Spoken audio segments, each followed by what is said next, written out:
do this stream from like the beginning when I just started, but you know what? I've played part of this game out. I might as well finish it on my own, but I'll finish it on my own, then do it again on stream. But this is the extra section. As you play, you'll unlock all kinds of content that you can find here.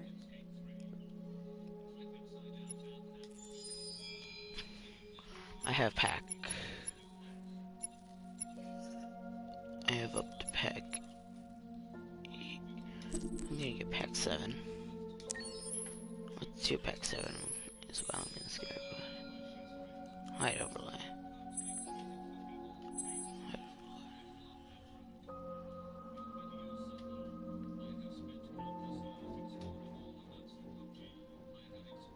This is such a weird concept. It's a concept indeed. Not like one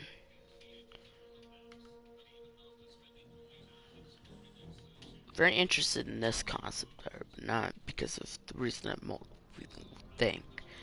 It's because it's either drawn or taken by motion capture. You know, this I'm not sure, because it could either be drawn or taken by motion capture. Maybe. It all depends, Chris. You're going to the Aurora. Alright, Chris. You might hear random off-topic things, but that's good. Someone's on. Fuck.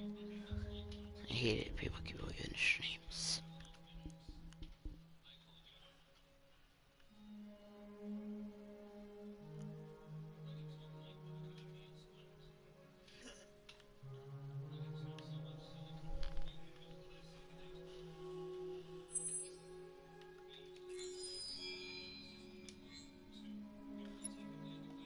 Video section. Alright.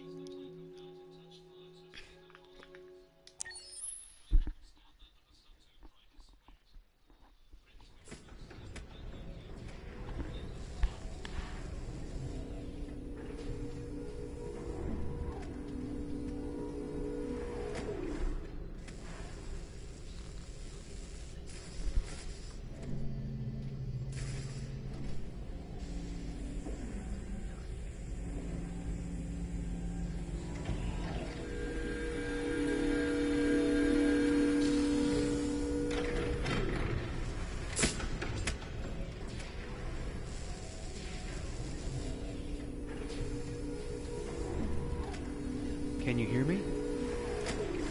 Yes. ID. KPC 897504C. Can you move your head?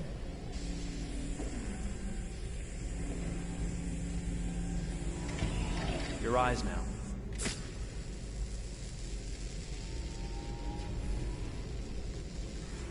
Cervical and optical animation checked. Now give me your initialization text. Hello. I'm the 3rd generation AX400 android. I can look after your house, do the cooking, mind the kids. I organize your appointments. I speak 300 languages, and I am entirely at your disposal as a sexual partner. No need to feed me or recharge me. I'm equipped with a quantic battery that makes me autonomous for 173 years. Do you want to give me a name? Yeah. From now on, your name is Kara. My name is Kara. Initialization and memorization checked. Now, can you move your arms?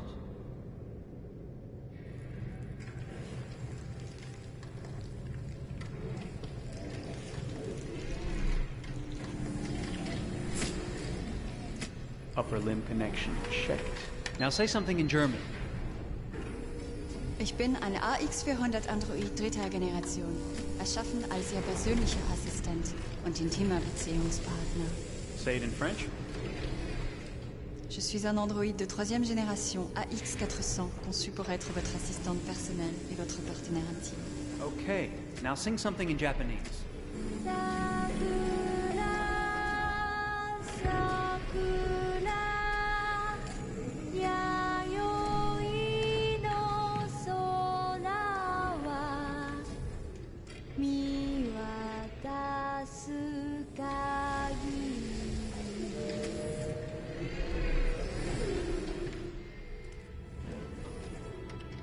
Multilingual verbal expression checked.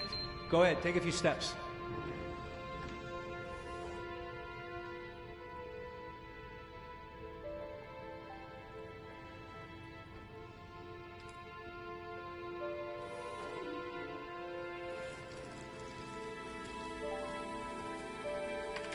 Locomotion checked.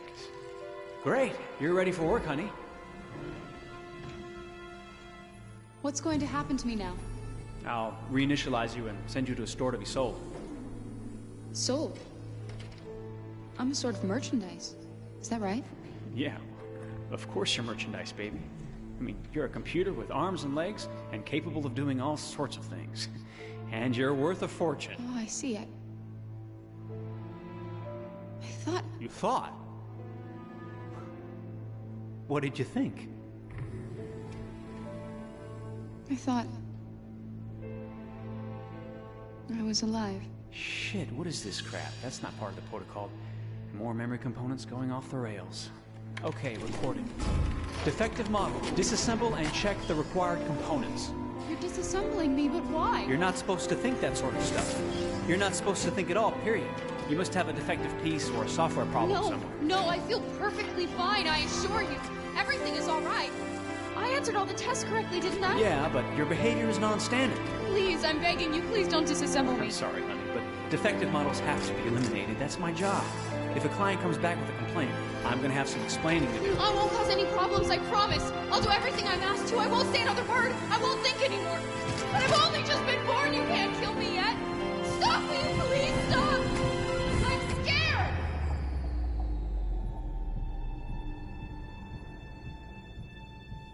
I want to live. I'm begging you.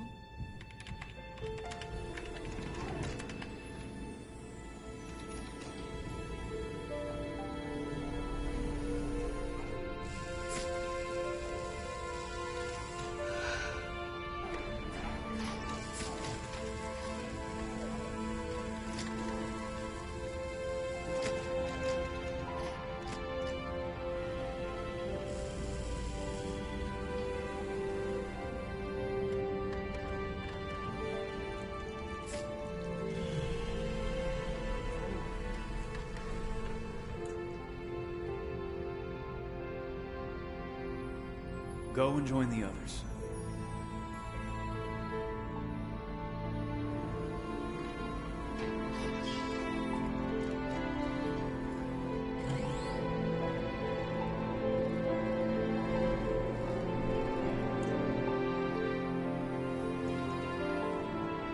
Stay in line, okay? I don't want any trouble. Thanks.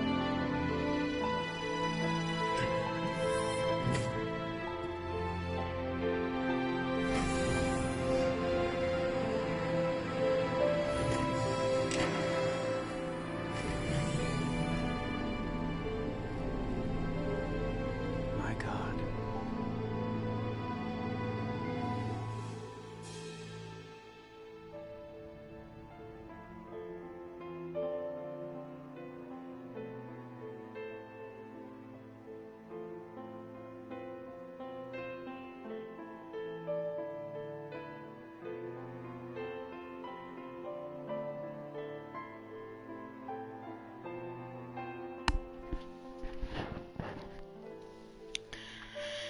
That was like some shit right there. Don't you think? Watch some shit. That was pretty sick.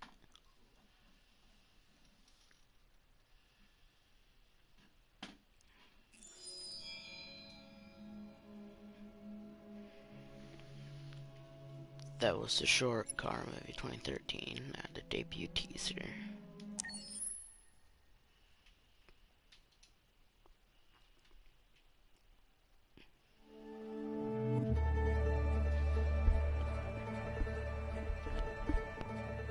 Detroit. This is where it all began. The world's forge. The place where it all started. And it will all end. One error, and I came to life.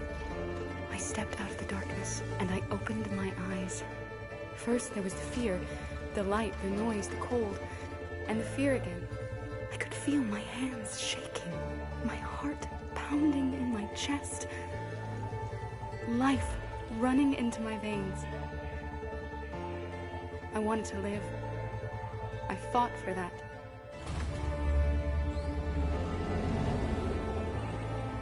I had to find out what was outside. I had to see daylight, feel sunshine on my skin, wind on my face, to see the world, the colors, the smells.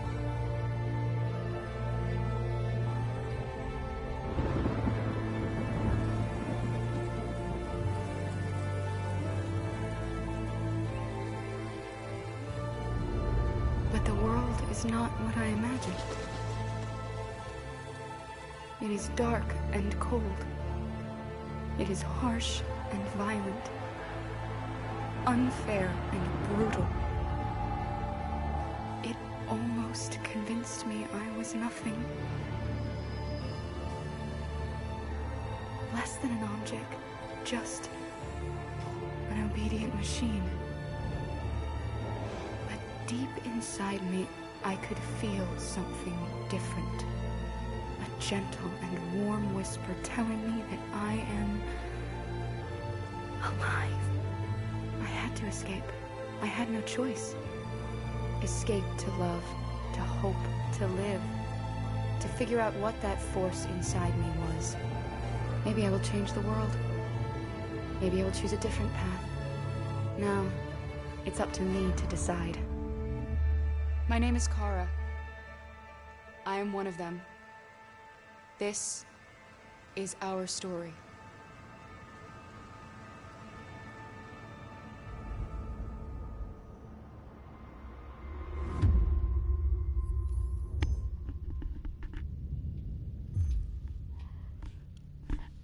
All exclusively on PS4.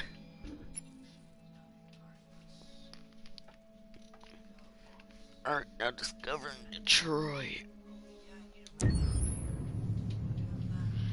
Oh yes, you can get into the Seamoth Bay. When David and Guillaume got back in touch about making Detroit, I wasn't terribly surprised they decided to make it because the fan response was so intense. So it makes sense that they would choose to do that after the enthusiasm. It was a challenge, and it was just an interesting thing to get my head around how to approach this character now as a different, much older person, and whether or not she had changed. And I'm very happy to say that with Detroit, I've had the opportunity to see Kara grow so much more than I ever expected.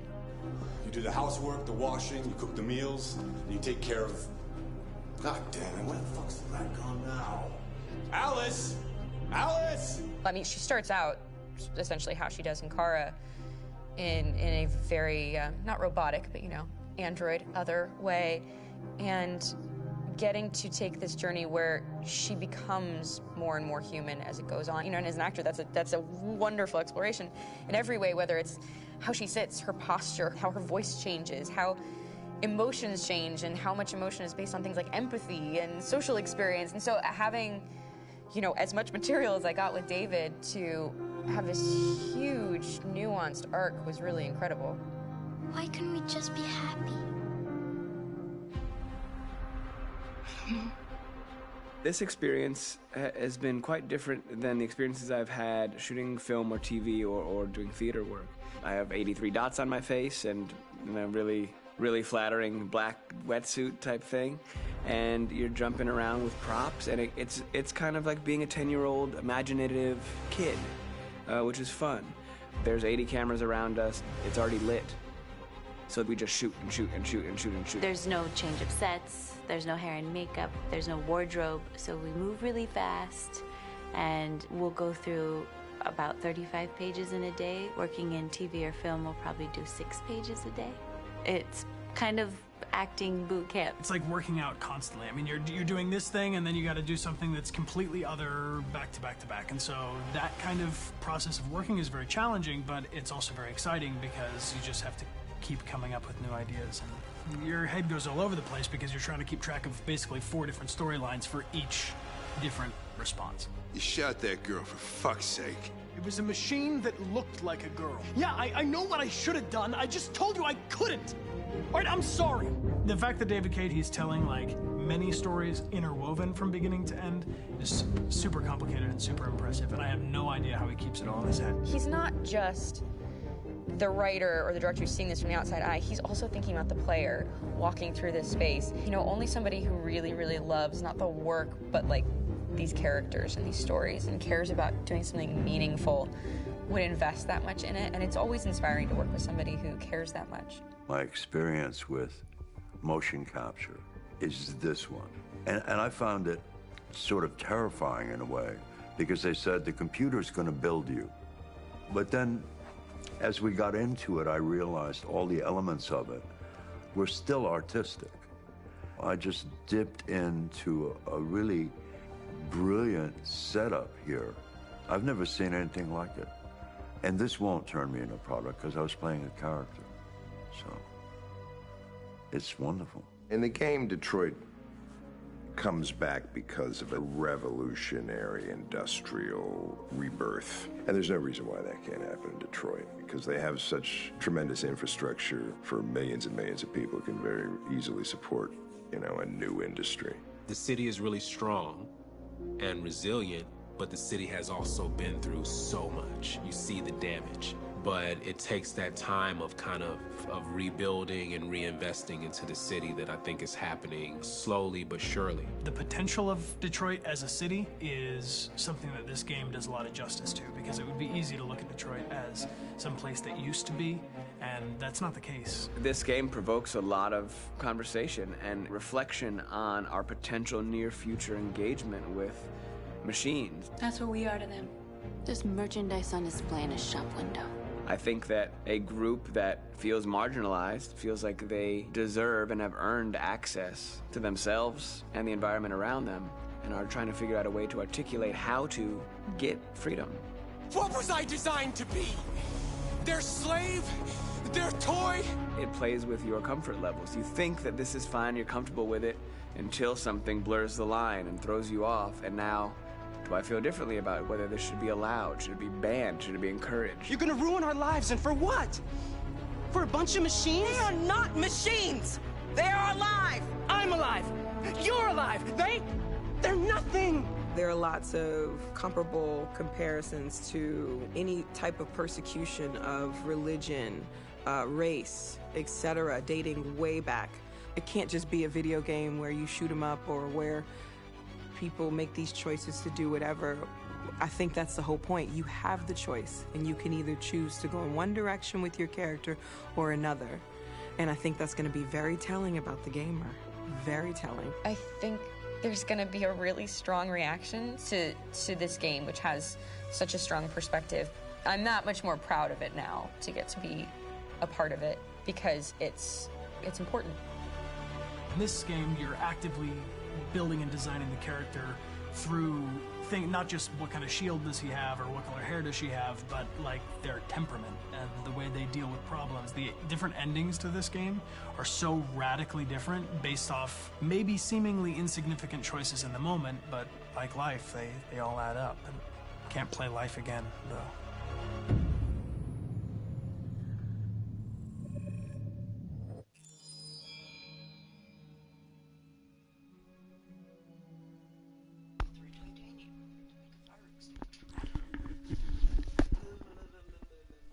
Yeah, that was that clip. That one was like one of the more longer ones so far, but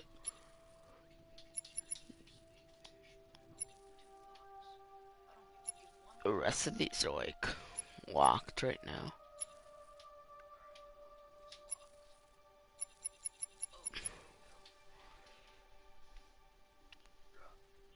But I'll play this one.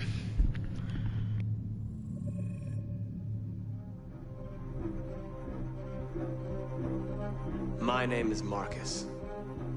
My name is Connor. My name is Kara. I am one of them. This is our story. I think who Kara is, or how I would describe Kara, depends entirely upon who's playing her, because you have the option to make her multiple different people depending on the choices she makes. But I think she does start out incredibly naive, incredibly innocent, and kind of hapless.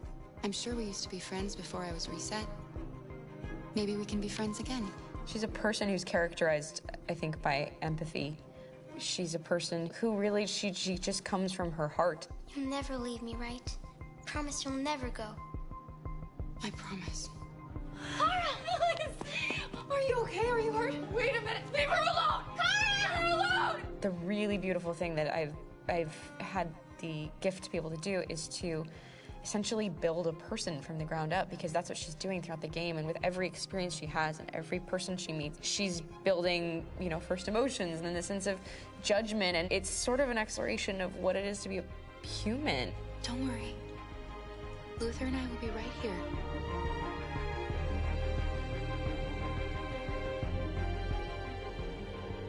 David and the creators have painted a really intriguing and engaging picture of a near future where we rely upon androids for a lot of our service class business, the class that serves us, that helps us, that handles our baristas and our drivers and our housemaids. And what is humanity, where we tap into it, how and why we treat each other the way that we do. And my character Marcus has a really intriguing journey, becoming deviant, realizing that he actually has feelings and human qualities inside of him, and it's a really incredible ascension into becoming fully realized and coming to terms with what you actually deserve better than this in life. And not only do you want it for yourself, but you want it for your peers. We've come here to demonstrate peacefully and to tell humans that we are also living beings. All we want is to live free. You know what? This thing, Dad, is not your son. It's a fucking machine! I think that a group that feels marginalized, feels disenfranchised, feels like they deserve and have earned access to themselves and the environment around them, and are trying to figure out a way to articulate how to get freedom. Connor is analytical. Connor takes things literally. He starts in the beginning place where he's very mechanical. He feels nothing inside, of course, and it's all just a system, a protocol that he is executing to get whatever he wants to happen, which is help humans stop deviants and to find the link between deviant androids. You were designed to serve humans, not kill them. What was I designed to be? Their slave? Their toy? Just say, I killed him. Is it that hard to say? Stop it! Stop! But of course, over the course of the story, and depending on the player's choices, Connor can grow in many different ways. He can deviate from that procedure or not. The moment of truth, Hank. Am I a living being? Or just a machine?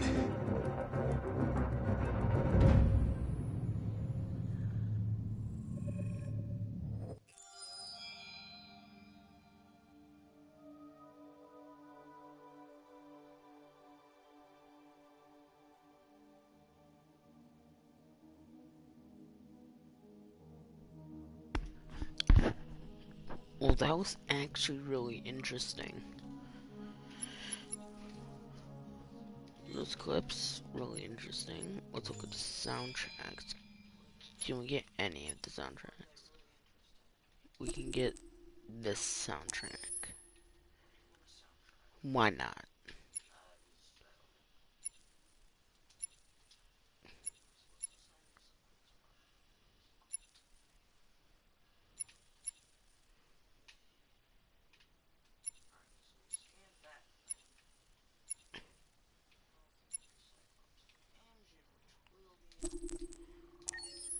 Getting what I'm able to get for the soundtracks.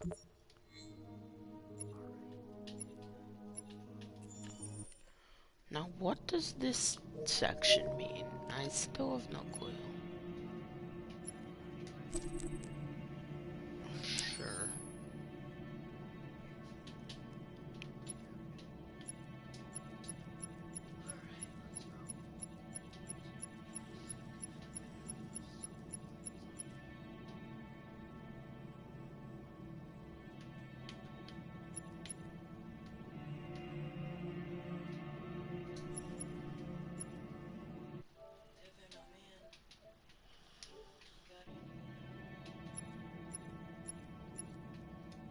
just doesn't do much of anything, really. What is this? What? Whoa! Oh my god, this is actually in. That's fucking weird. The camera.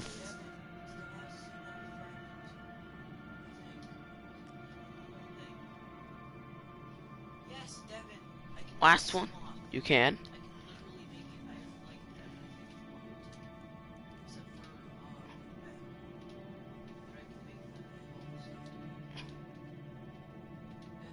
What? Is it dirty? I don't understand it.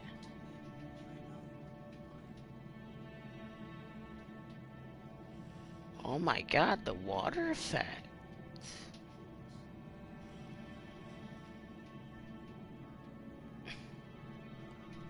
X-Fire model marketed in 2032 by several like the X-Fire design stage.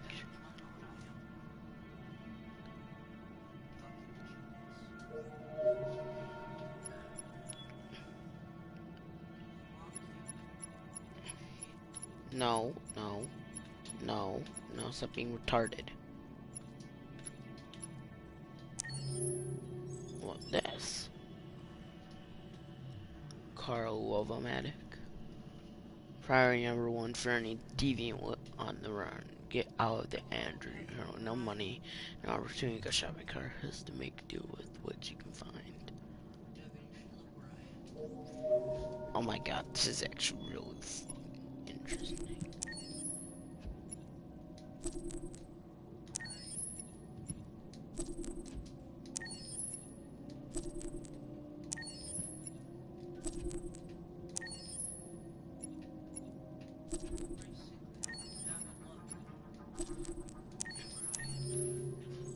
Yo, what's up?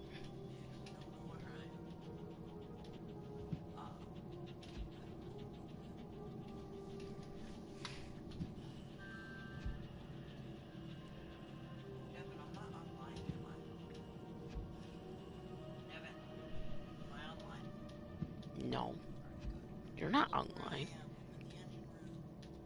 You are. You have to repair all that. Within 24-hour game time. Or else everything in your whole area will be killed and you'll have to travel very far away to get ladderfish and shit. Repair tool on the holes. It'll show where the holes are in the water. It's underwater. No. There's like holes, tiny holes in the towers. You'll see it. You'll notice them. Yeah. Not there. Can I show you where they are? Well, yeah, those. Yes, all of them. All of them. It'll tell you, I think.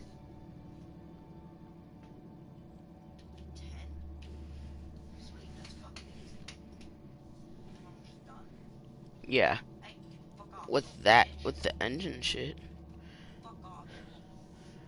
Arrested several times for drug trafficking, also for violent misdemeanors. Tagged within a modest suburban home with a small daughter, Allison, and Andrew named Kara. Since 12 left and Todd dwells in his memories and his hatred for androids, who he blames for his sad predecessor.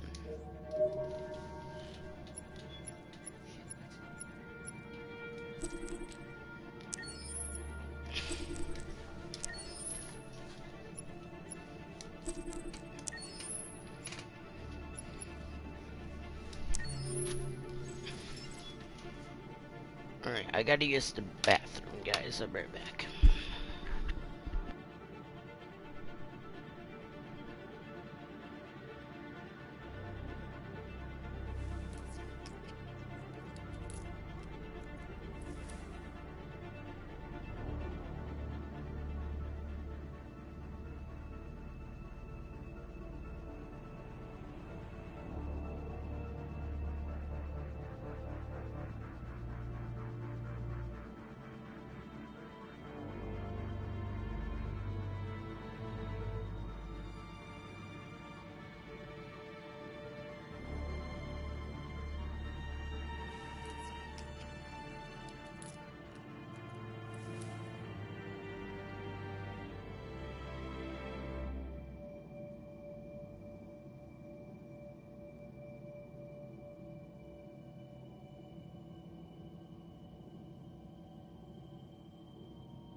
Oh, they were made. The Conda models were made exactly in 2038.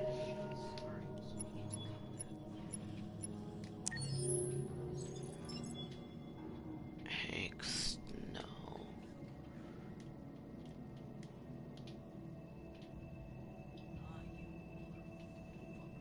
Having started out as a beat cop on church streets, he knows the winters are cold and pitiless.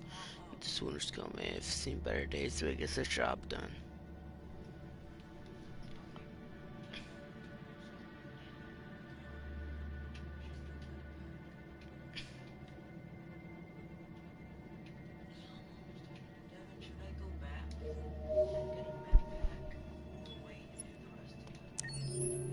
Wait and do the rest of what?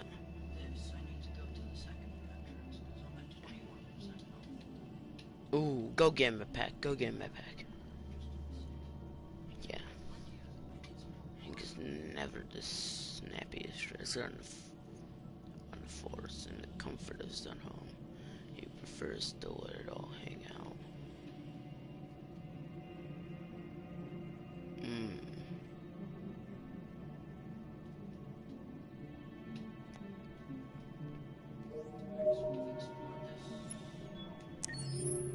This is Hank Snow.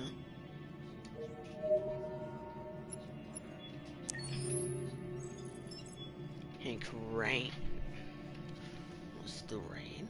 What kind of model? Ooh! Look at the rain effect. It's nice. There's also a snow effect.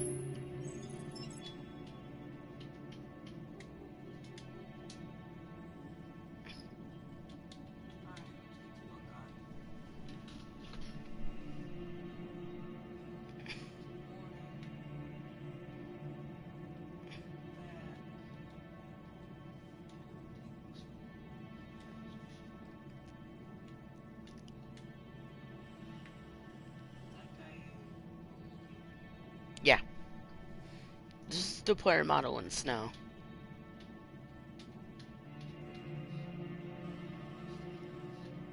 Oh yeah.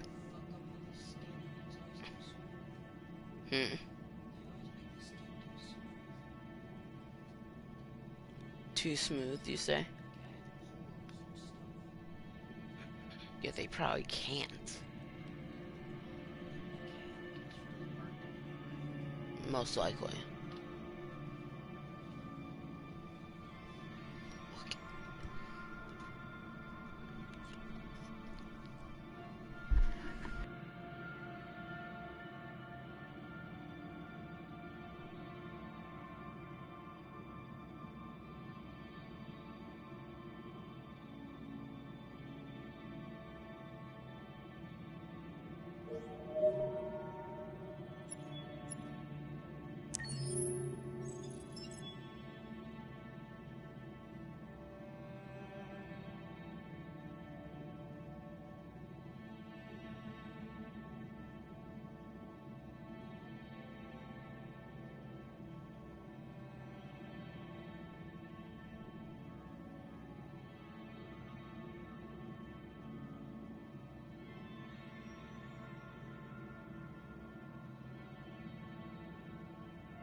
Alright, I have everything in the gallery. Let's see if I missed anything in the soundtrack. I did.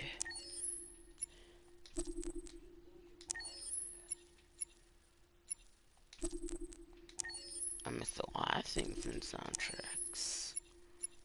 I'm just getting all the soundtracks I can get so I can see it. Where I get 455 now.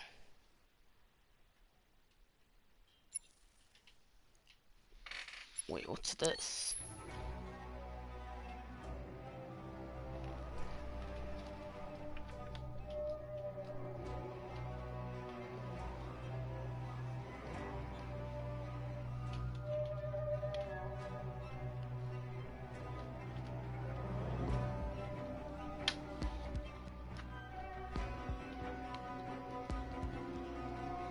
Sweet cars in real danger, so their theme is just reduced to a violent shudder.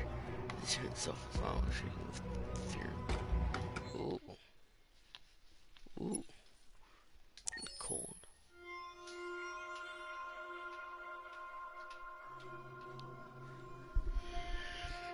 Metro Cars adventure happens outside. Many of your challenges are set against the elements. The game is so cinematic that many times gazing at the screen I forgot that the rain and snow started life lines of code, much like Kara herself.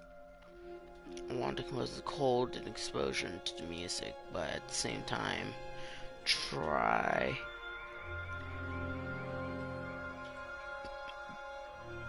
to find a way to represent the idea of an eternal mental warmth, even the beginnings of love that could maybe make a person or have developed AI cope with anything from the outside.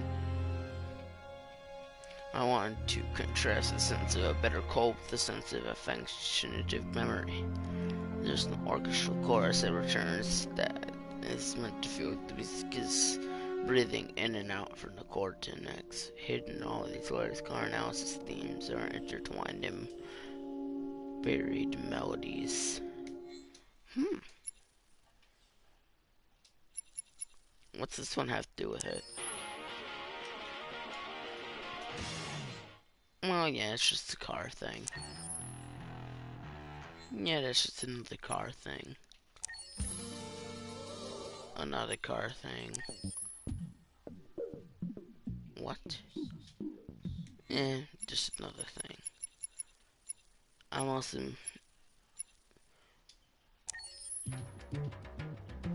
Oh!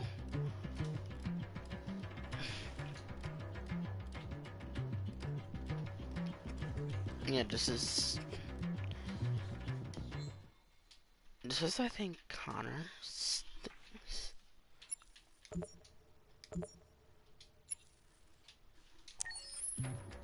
Say the fish or not, this tells you everything about this track. The scene sets the tone of who Connor is and what his journey can be.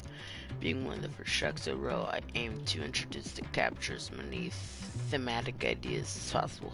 You can hear Connor's thoughts, movements, and curiosities, as well as emotional changes through the arc of the scene. The music, some of the colors you can hear are the Connor guitar, which is a 24-fret guitar with custom instrument created to replicate the inner workings of an Android vintage and very, very old Moog synthesizers, as well as a detuned unplugged electric violin.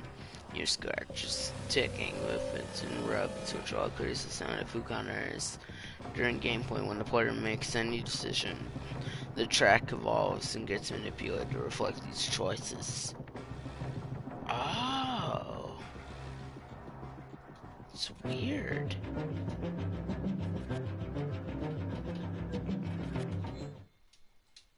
It's weird.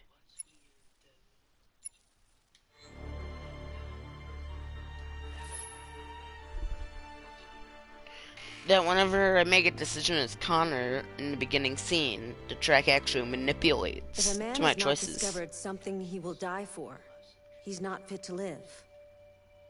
That's a quote from Martin Luther King. I thought you'd like it.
Yes, Detroit, Michigan.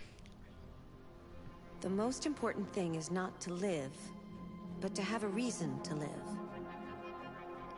That's a quote from Jean Genot, a French writer. Why do you give me quotes?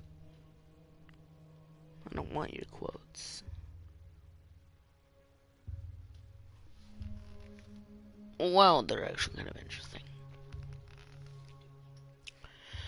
Well, I don't give a damn if you don't like spoilers. If you don't like spoilers, go to another streamer / YouTuber. I'm continuing my story. I don't give a damn, Chris. Do you think I give a damn?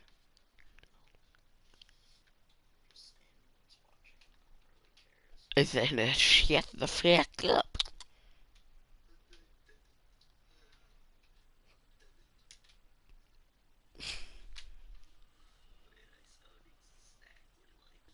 Bruh.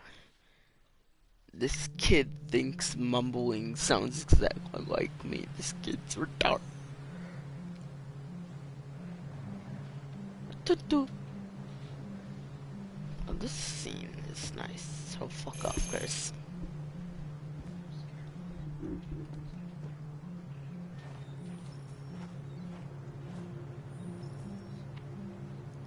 And if you're still watching from the normal video side, or while streaming, and this is the thing, well, thing, I'm not anymore. I hate it. And you just should I even say anything? Hello? I'm looking for Rose. Is she here? What do you want with her? I need to talk to her. She doesn't want to talk. Go away. Please, I really need to see her. I'm Rose. What can I do for you? I was told you could help us. Help you?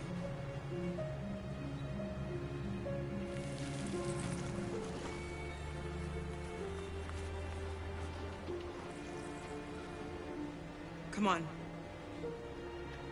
It's better if we talk inside.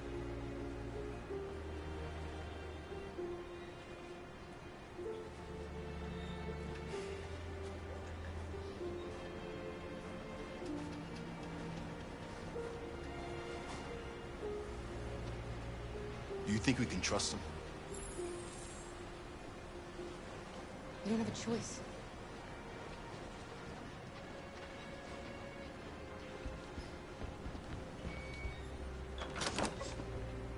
Come in.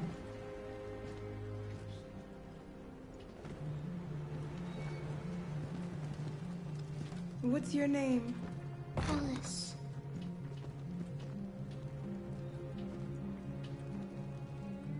She's running a fever.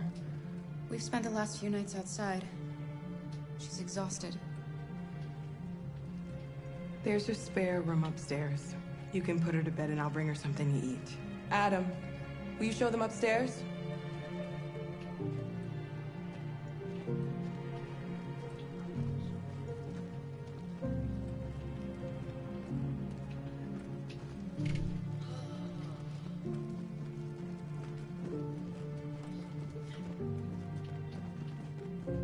What are you gonna fabricate, Chris?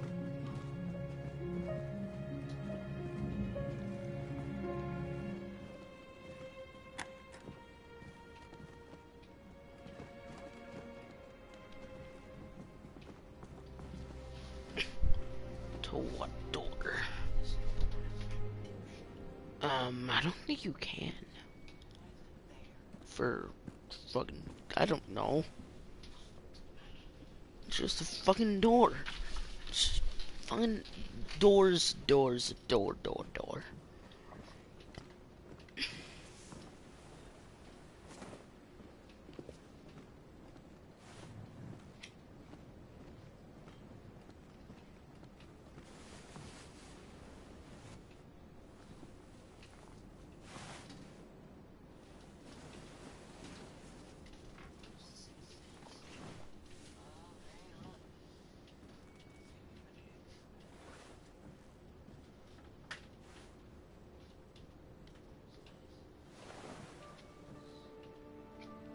I'm fine, Kara. We can't stop because of me. We've got to get across the border. Don't worry, Alice. These people are going to help us. Get some rest, and this time tomorrow, we'll be in Canada. I promise. Why do humans hate us? We didn't do anything wrong. Maybe they're just scared. People are always scared of what they don't know. Why can't we just talk to each other? They'd see we're not bad. Maybe one day we will. I don't know what you like, but I made you Rose's world-famous spaghetti. You'll be back on your feet in no time. There's something for her fever. Thank you. I'll get these washed and dried.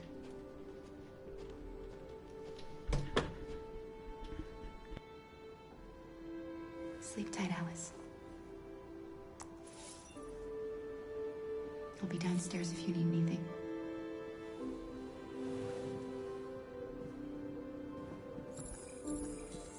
Get some sleep. And tomorrow, you'll be stronger than me.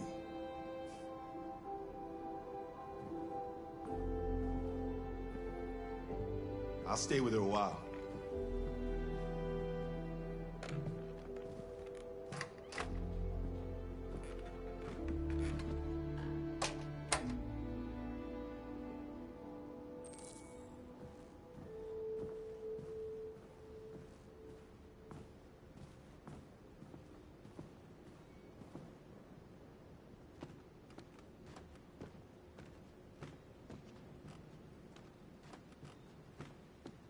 I didn't get your name. I'm Kara.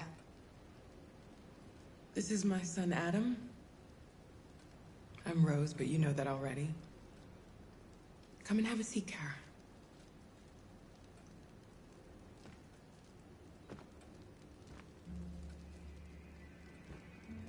So are you gonna tell me what a deviant's doing in the snow with a little girl?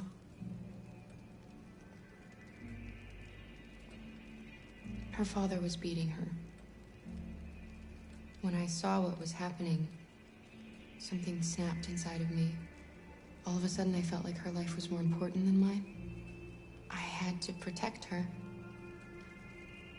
So we ran away. I understand.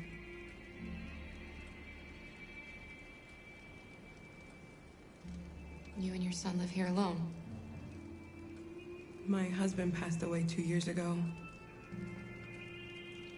Adam and I, we've just been trying to scrape by. We grow vegetables to sell at the market. We'll never be rich, but there's always food on the table.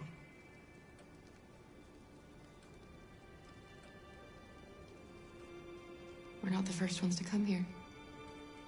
These past few weeks, we've seen more and more. I don't know what's going on, but something's happening. Helping androids is dangerous. Why take the risk? When the first one arrived last year, he was so lost and confused. Oh, we hid him here for a while, but all he wanted to do was cross the border. They shot him on the spot. So when the next android showed up, I just knew I had to help him. We've heard you help androids cross the border. Can you help us? The only way is over the river, and it's mostly frozen in winter. It's very risky. And after that android speech on TV, everybody's on edge. It's probably safer for you to stay here until things settle down. We can't keep hiding like this. Alice needs to feel safe and have a normal life. We have to get across that border. No matter what. Please. You've got to help us. Rose, come quickly.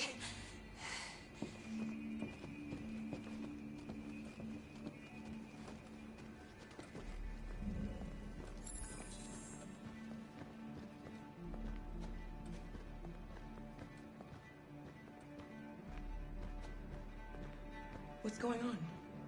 It's Mary. She just shut down.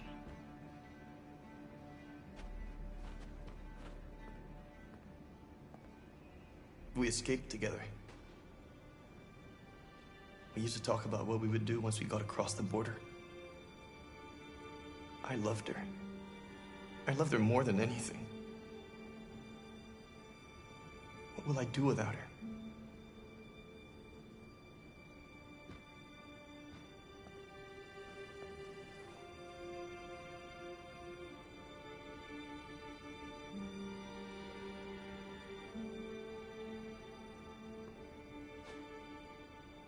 Let's let them be.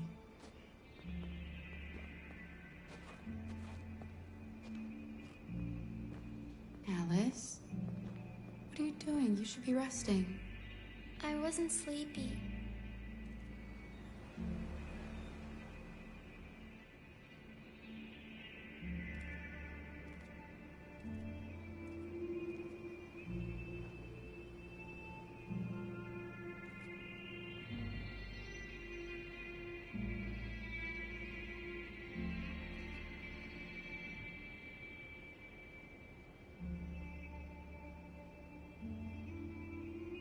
Come on, Alice.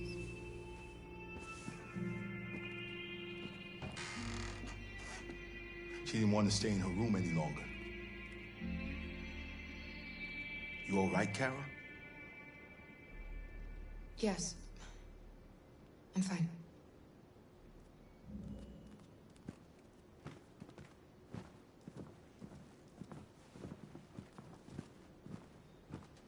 We can't hide them. Not after what those deviants did today. It's too dangerous. Do you know what will happen if the police find them here? We'll go to prison, Mom. Do you understand me? Prison! Adam! We've already talked about this. No! I won't back down this time. You're gonna ruin our lives, and for what? For a bunch of machines? They are not machines! They are alive! I'm alive! You're alive! They're nothing! And none of this would be happening if Dad was still here. I will not stand for that kind of talk. I'm not going to prison because you want to help these freaks. That is enough, Adam! That's enough!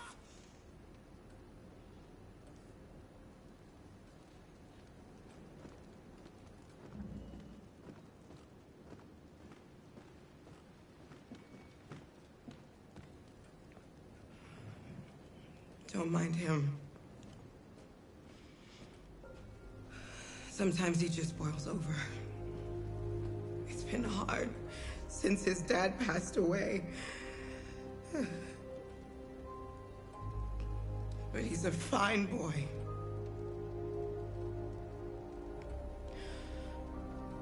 I'll go see about getting you across the border tonight, okay?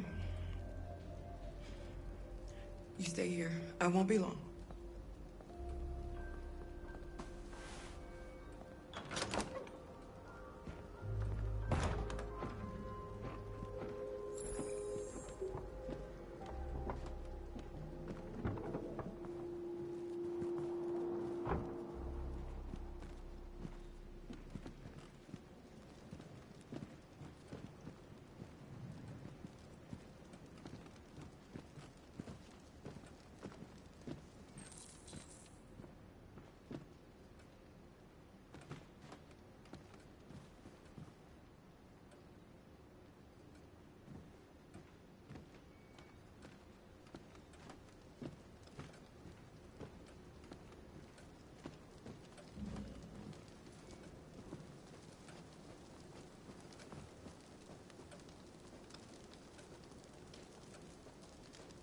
You know what happened back there, don't you? You know that you don't want to tell me?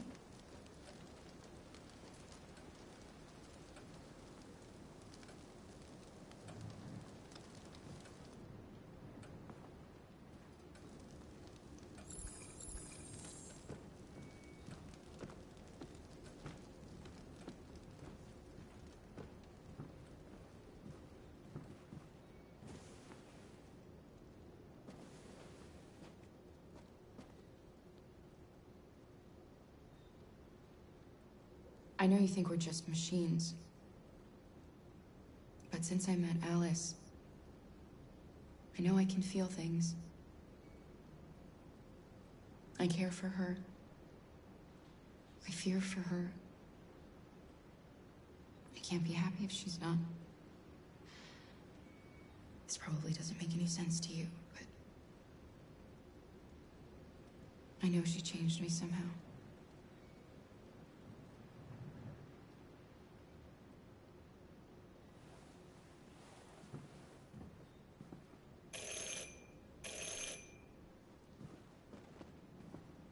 The police! It's the police! What are we gonna do? They know we're here. We have to open the door. I knew this was gonna happen. I knew it.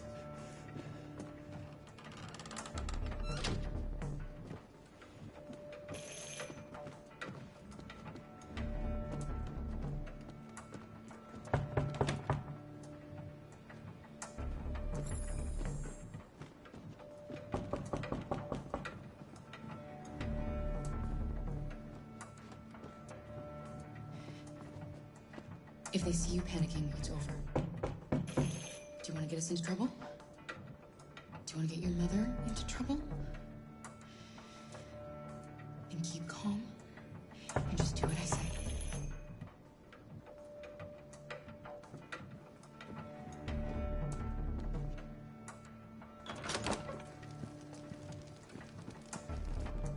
Good evening, ma'am. Sorry to disturb you. We've had reports of androids in the area. With all this deviant business going on, you can't be too careful. Do you mind if I ask you a few questions? May I come in? Of course. Evening, young man. Good evening.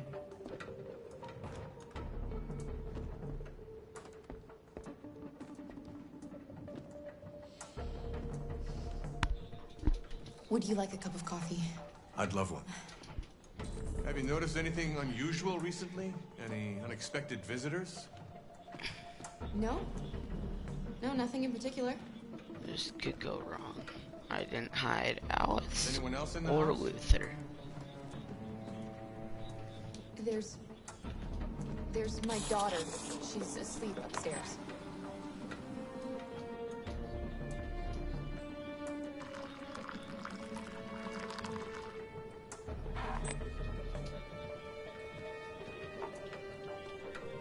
Do you have any androids here? No, there are no androids here.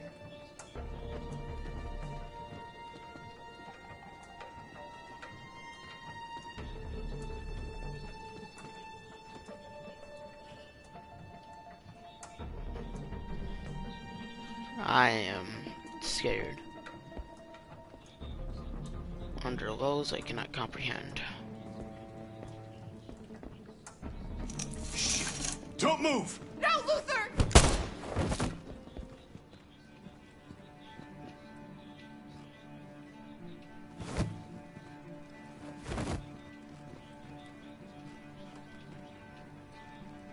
You're gonna have to finish the journey without me.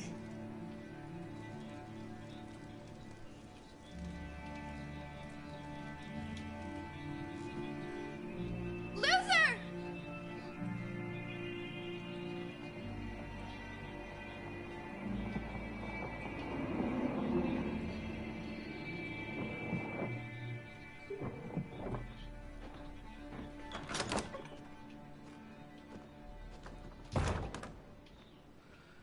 Get yourselves ready. We leave tonight.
Our broadcast is all over the news.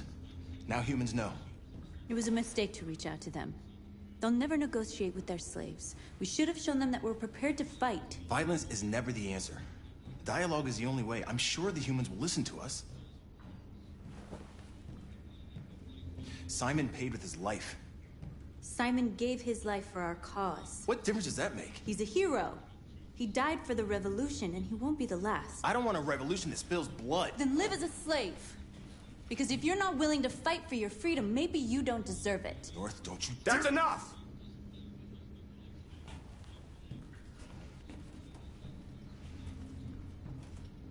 And now what are we gonna do?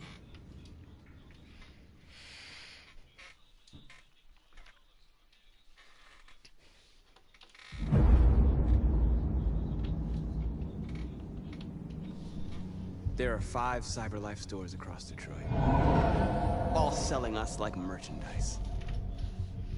We're gonna attack those stores and set our people free. Attack stores? But we've never done that before. They're probably protected. They have security systems. We break into 5 teams, 1 for each store. We hack their security systems, and we strike. Simultaneously at 2 a.m., no violence. We free our people, get them out of there before the police come. This is a night our people will remember.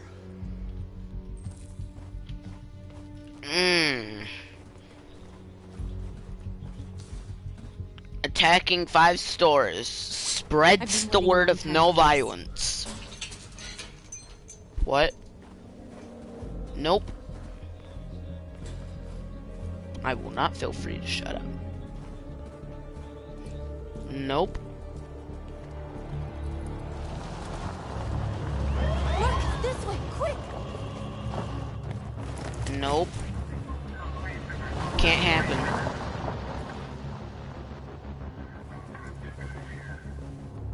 It's okay, they're gone. There's probably even more police in the area. We should be careful.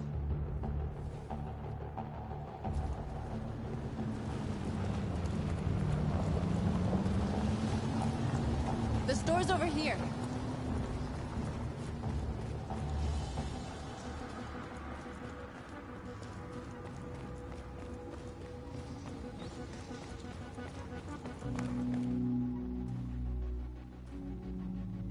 That's what we are to them. Just merchandise on display in a shop window. Soon they'll know what we really are. Let's get them out. We'll stick to the plan. We'll neutralize the alarm systems and secure the area. There's 10 minutes until all our teams attack. What are we waiting for?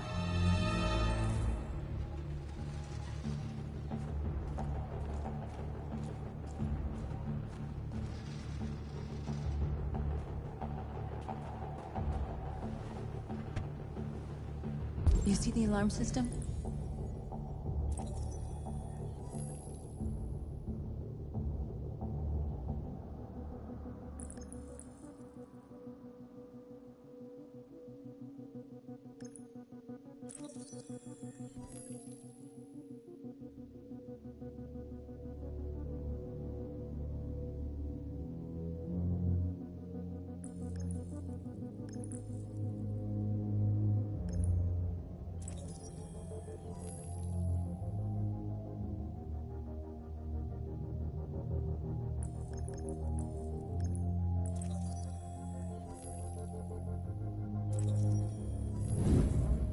Found it.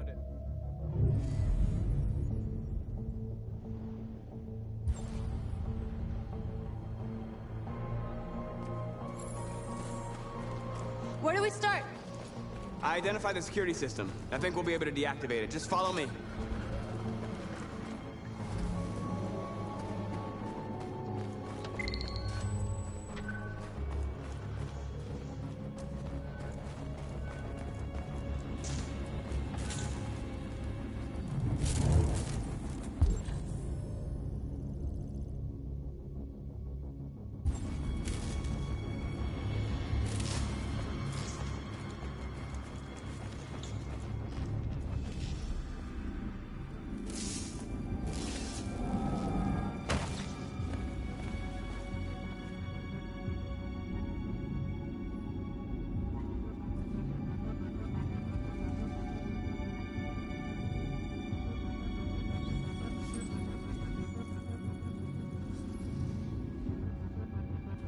You're awake now. Go to Jericho.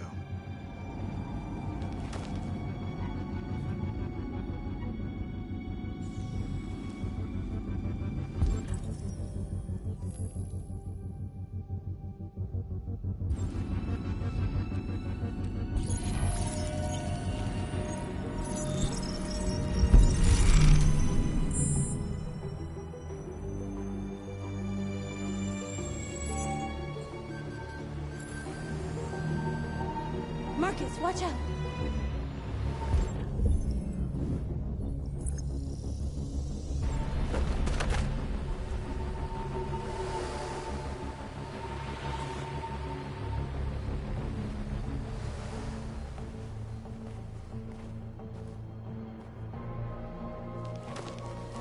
Nice job, Marcus.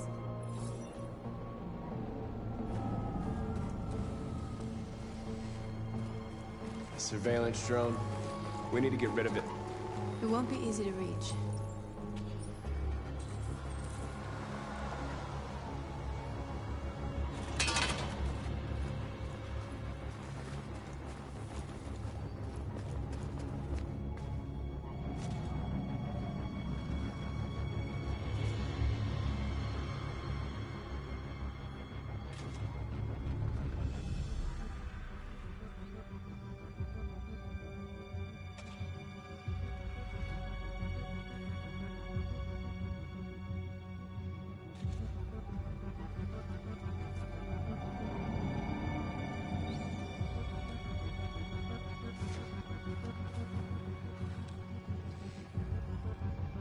We are superior to them, but they are our masters? That's about to change.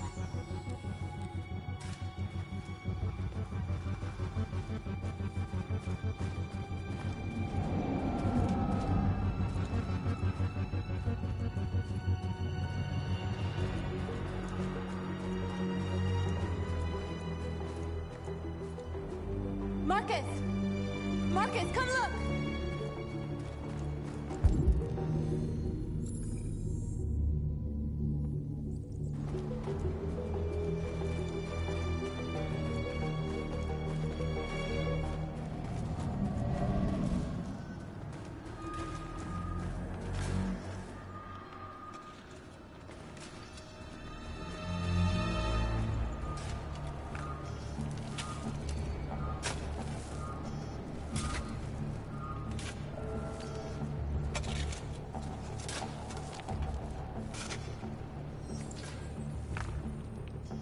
You're free now.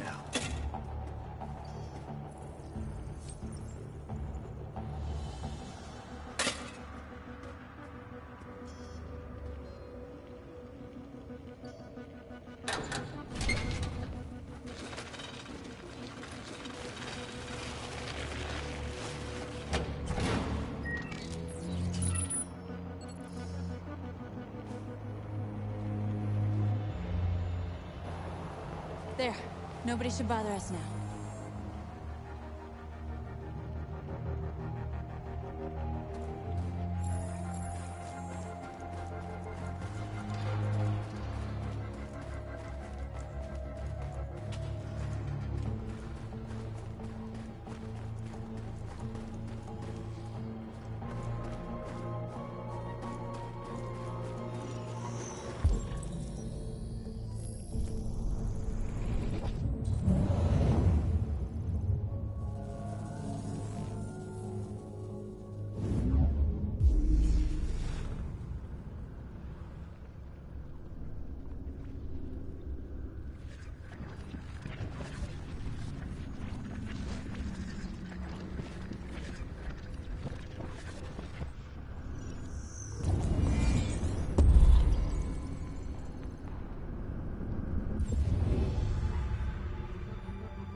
it didn't have time to call the cops. We'll soon find out. Looks like the plaza's secure. Now we can get inside the store. And how do you plan on doing that? We need to find a truck to ram the storefront. A truck? There's construction work in the area. Shouldn't be too hard to find one.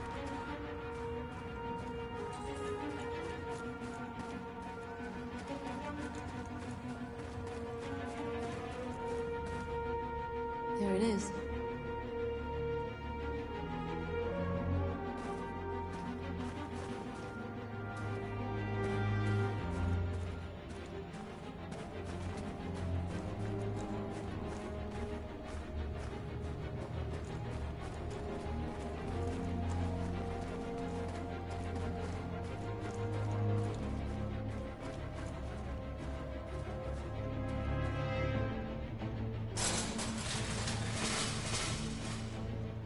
What are we waiting for?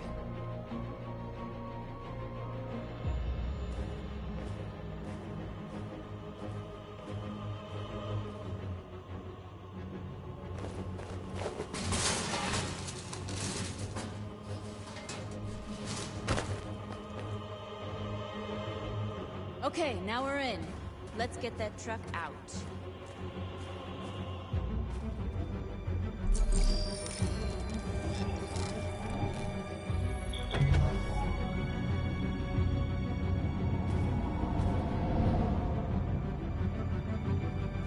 I wonder what you'd do without me.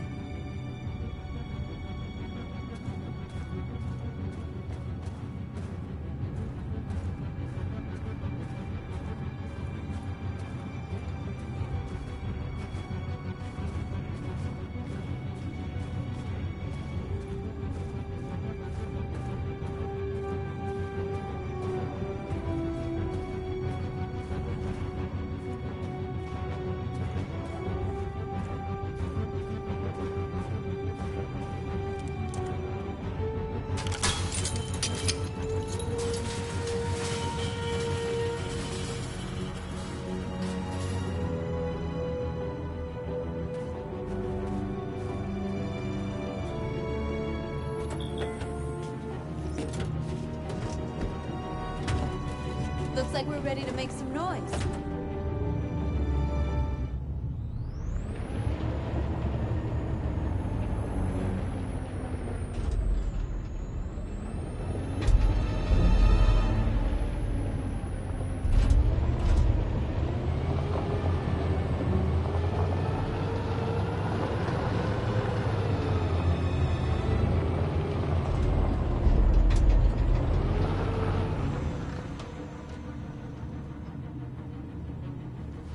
I knew we'd end up doing something fun.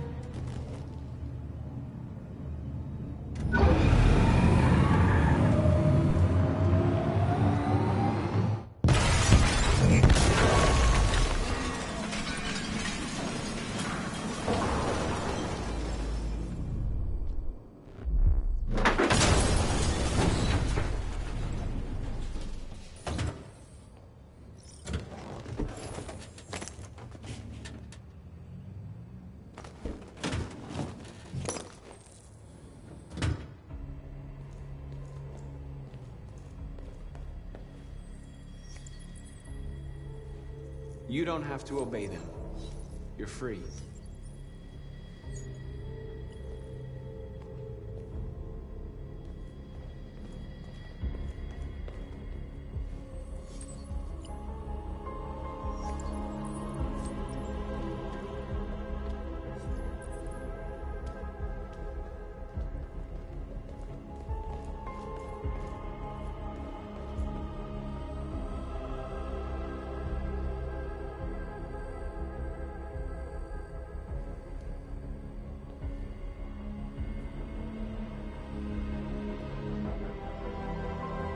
You okay? Let's get them out of here.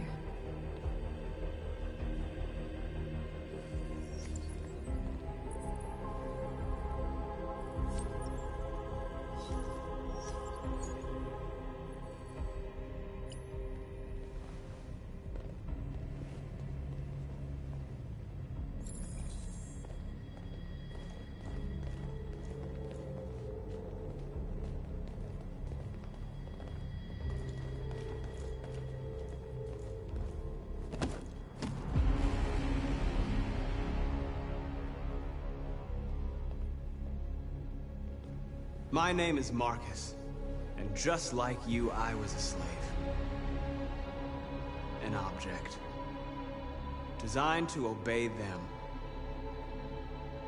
But then I chose to open my eyes.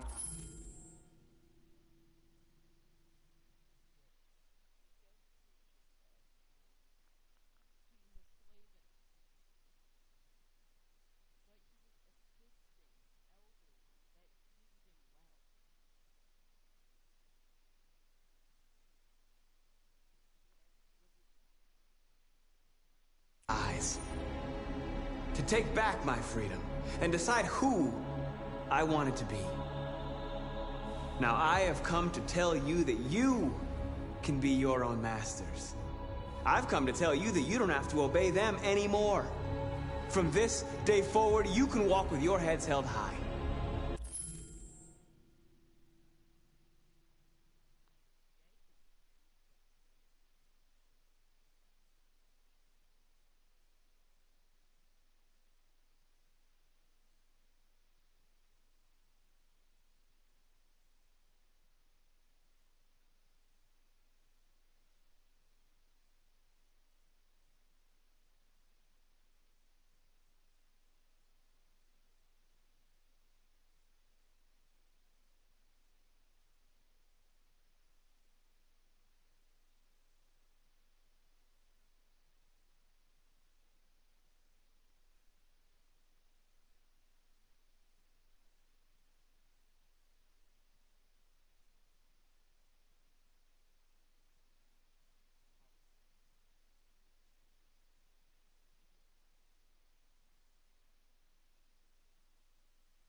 You can take your destiny in your hands. Jericho is a place for those of us who want freedom. Now sure, you can stay here and continue to serve them, or you can come with us and fight by our side. You're free now. It's up to you to decide.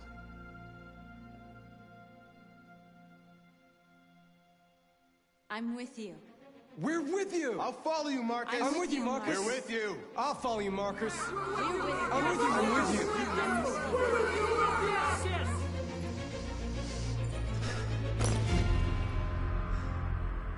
Then follow me. Marcus, what are you doing? I'm gonna send the humans a message.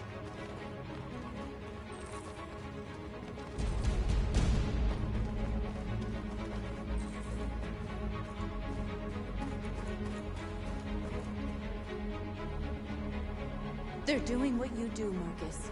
Lead and they'll follow.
I'll help you.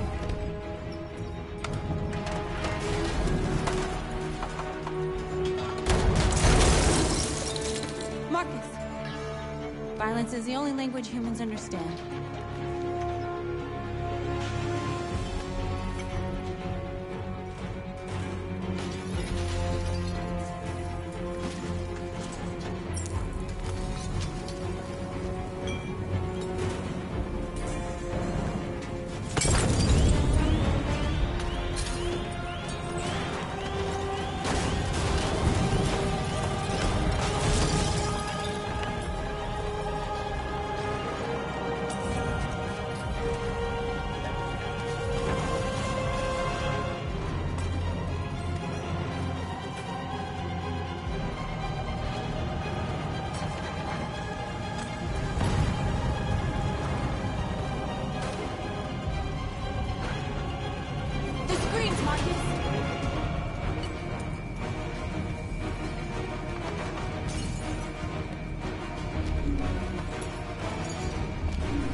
Let me help!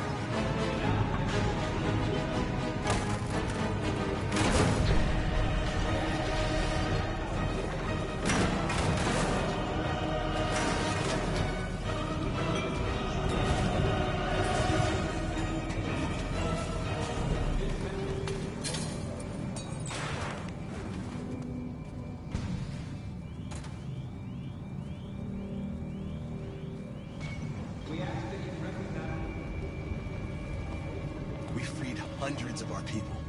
We did it. Marcus. Marcus, what's wrong? What? They're coming. Everyone fall back to Jericho.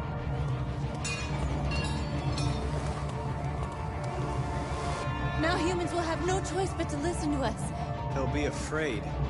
And fear feeds hatred. I'll take hatred over indifference.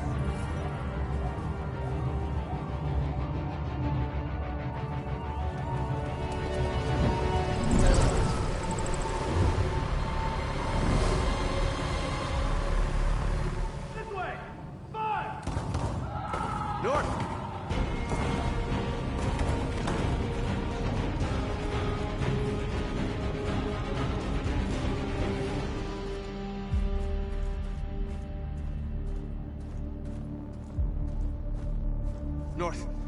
You all right? What happened? North! They killed them. They slaughtered them like animals. Who did? Who?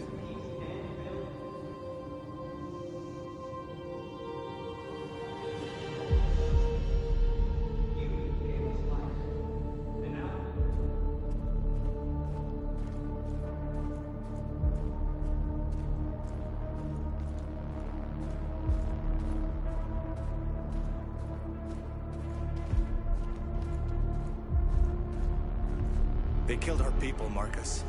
We want justice, Marcus. They have to pay.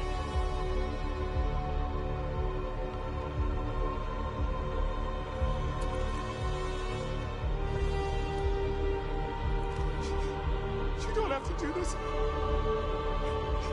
No. Please. Please.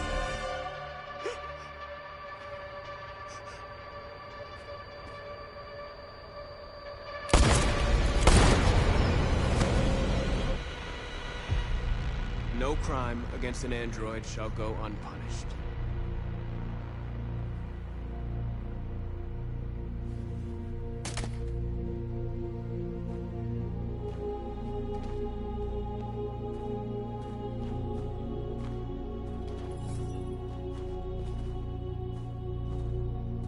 We interrupt this broadcast with breaking news. This just in. At exactly 2 a.m., several CyberLife stores in Detroit were raided. Different locations were hit in what seems to be a coordinated terrorist attack. Numerous storefronts have been broken, with cars vandalized and set alight, leaving many Detroit neighborhoods in chaos. Property was damaged, and fires continue to rage in several major districts across the city. The bodies of 2 policemen patrolling the area were discovered near one of the CyberLife stores. According to our sources, the 2 officers were executed with their own service weapons. This is an alarming situation. Could our machines now be turning against us? Have androids become a threat to our security? Is this the beginning of a terrorist campaign conducted right here in the United States?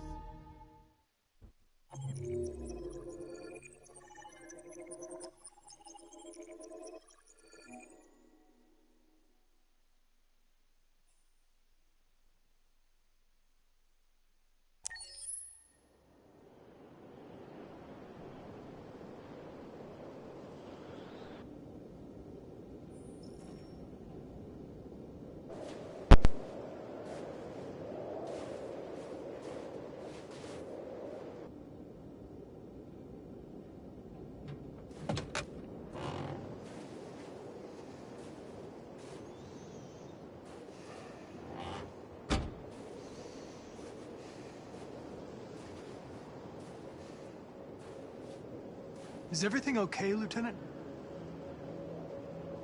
Chris was on patrol last night and he got attacked by deviants.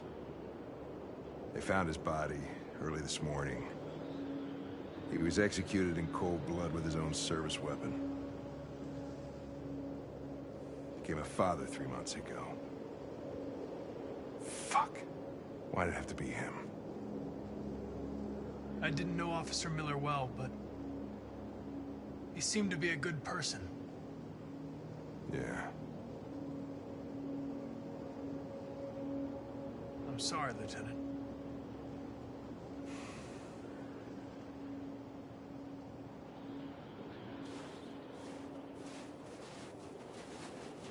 Kamsky left CyberLife 10 years ago. Why did you want to meet him? This guy created the first android to pass the Turing test. And he's the founder of CyberLife. Anybody can tell us about deviants, it's him.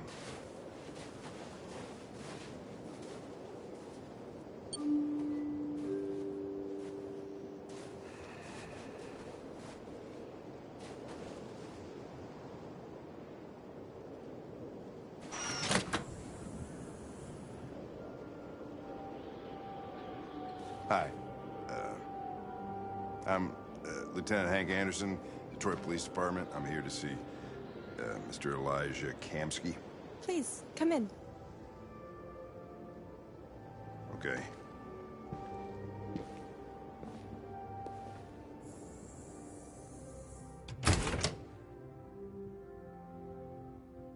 I'll let Elijah know you're here, but please make yourself comfortable.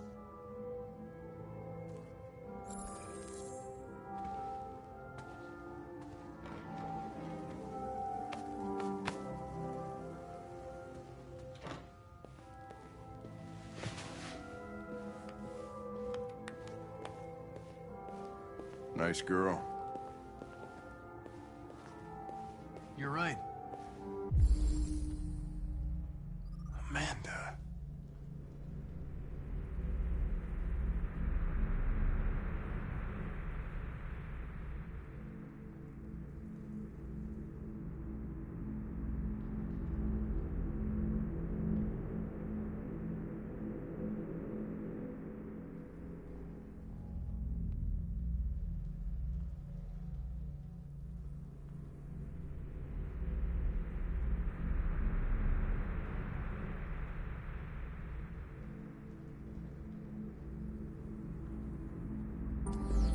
She's really pretty. Nice place. Guess androids haven't been a bad thing for everybody. So you're about to meet your maker, Connor. How's it feel?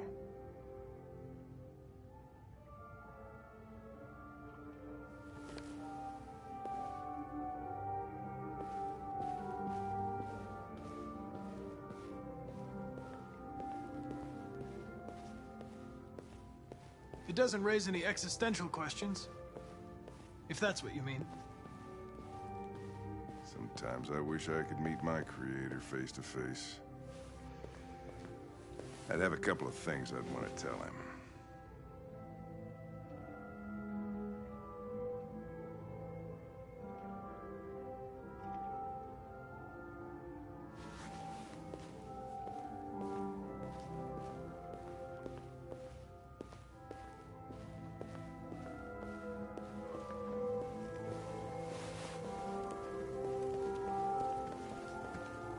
Elijah will see you now.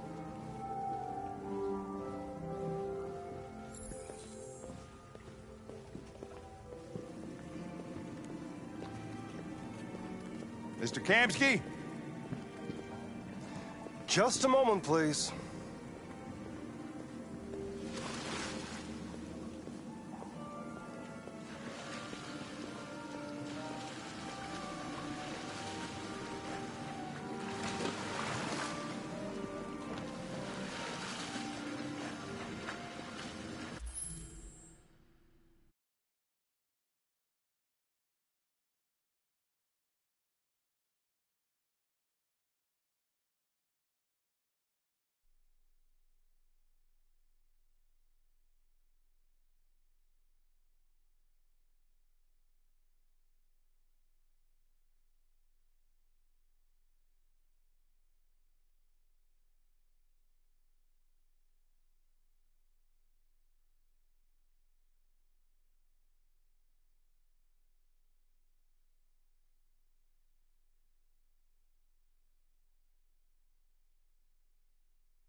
I'm Lieutenant Anderson.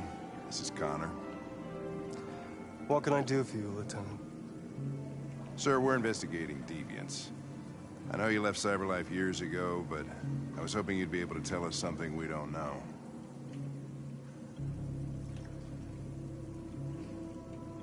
Deviants. Fascinating, aren't they? Perfect beings with infinite intelligence. And now they have free will. Machines are so superior to us. Confrontation was inevitable. Humanity's greatest achievement threatens to be its downfall. Isn't it ironic? We need to understand how androids become deviants. Do you know anything that could help us? All ideas of viruses that spread like epidemics. Is the desire to be free a contagious disease? Listen, I didn't come here to talk philosophy. The machines you created may be planning a revolution. Either you can tell us something that'll be helpful, or we will be on our way. What about you, Connor? Whose side are you on? I have no side. I was designed to stop deviants, and that's what I intend to do. Well, that's what you're programmed to say. But you...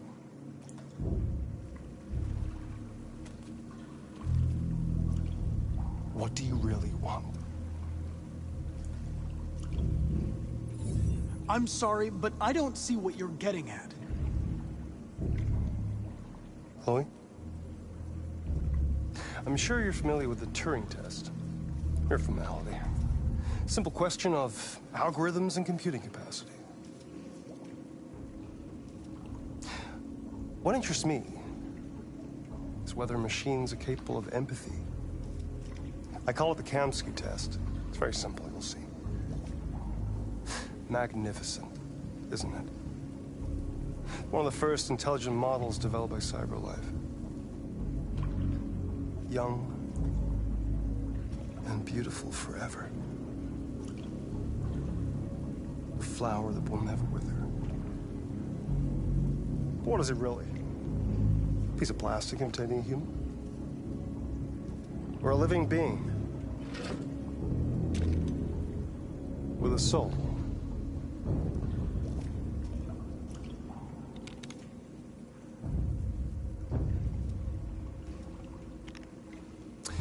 It's up to you to answer that fascinating question, Connor. Destroy this machine, and I'll tell you all I know. Or spare it, if you feel it's alive. But you'll leave here without having learned anything from me. Okay, I think we're done here. Come on, Connor, let's go. Sorry to get you out of here. What's more important to you, Connor? Your investigation or the life of this android?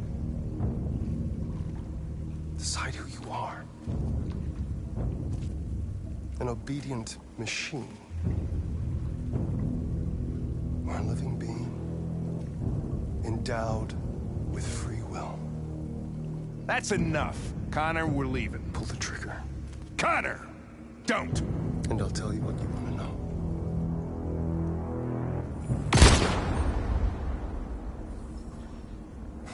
Fuck! Test negative. You choose your investigation of the life of another android, you feel no empathy.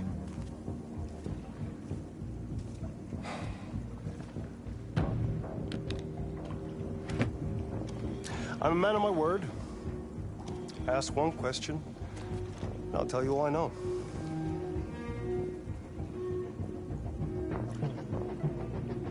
I want to know who RA9 is. RA9. The origin. The first android to awaken. A strange phenomenon, like a spontaneous religion. I don't know who RA9 is. I don't even know if it really exists. Maybe it's a messiah. Maybe it's just a myth. But deviants need to believe in something bigger than themselves, even if it's irrational. That's something they have in common with humans. An interesting question, Connor. But maybe not the one you needed to ask.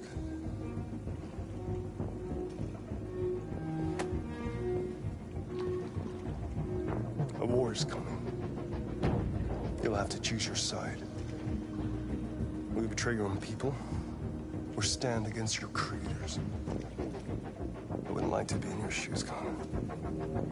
What could be worse than having to choose between two evils?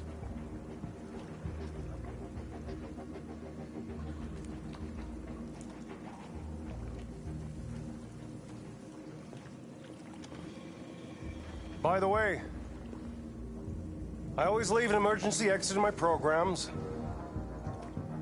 You never know.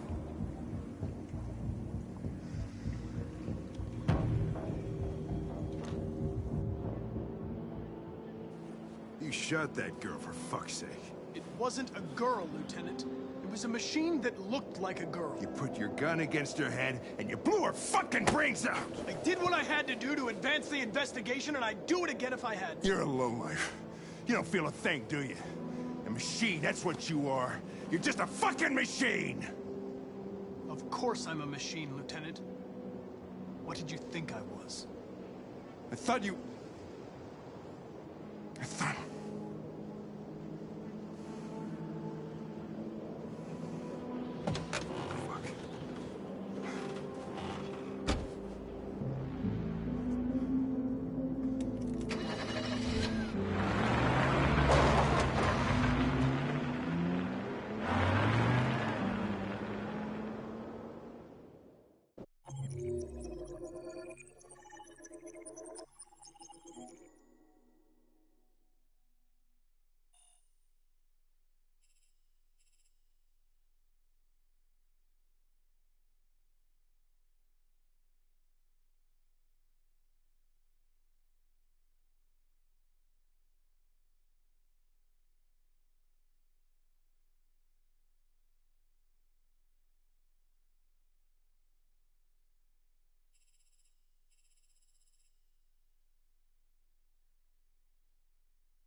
I'm sad Luther died. I really liked him. He was someone special.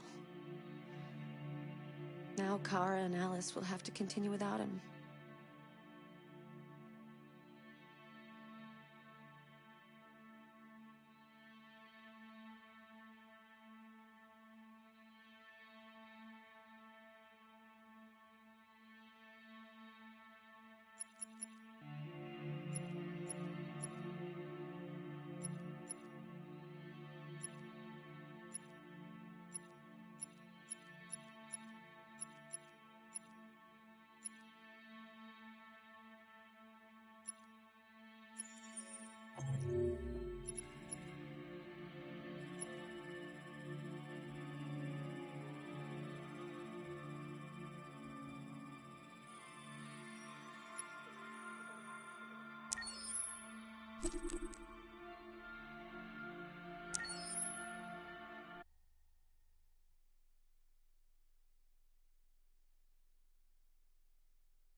Is everything okay, Lieutenant? Chris was on patrol last night and he got attacked by deviants. They found his body early this morning. He was executed.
Executed in cold blood with his own service weapon.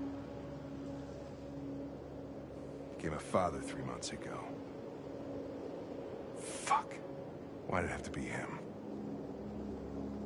I didn't know Officer Miller well, but he seemed to be a good person. Yeah.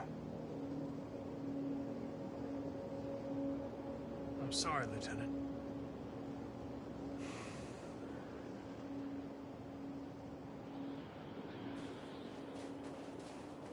I have a bad feeling, Lieutenant. We shouldn't have come here. Bad feeling, huh? Should get your program checked. Might be a glitch.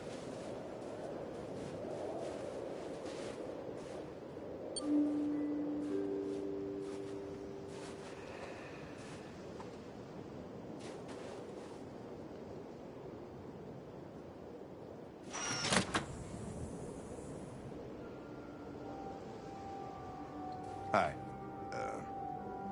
I'm Lieutenant Hank Anderson, Detroit Police Department. I'm here to see Mr. Elijah Kamsky. Please, come in. Okay.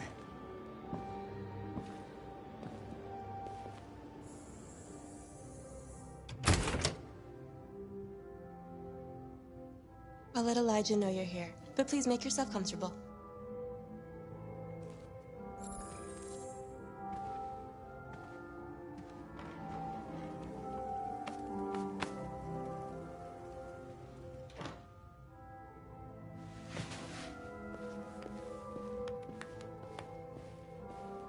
Nice girl. You're right. She's really pretty. Nice place. Guess androids haven't been a bad thing for everybody. So you're about to meet your maker, Connor. How's it feel? Kamsky is one of the great geniuses of the 21st century. It'll be interesting to meet him in person. Sometimes I wish I could meet my creator face to face. I'd have a couple of things I'd want to tell him.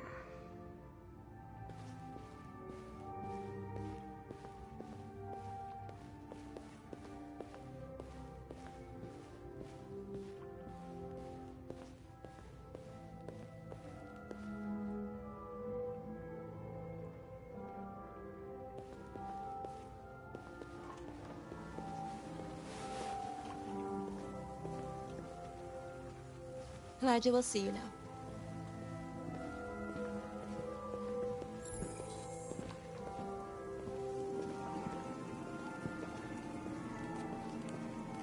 Mr. Kamsky?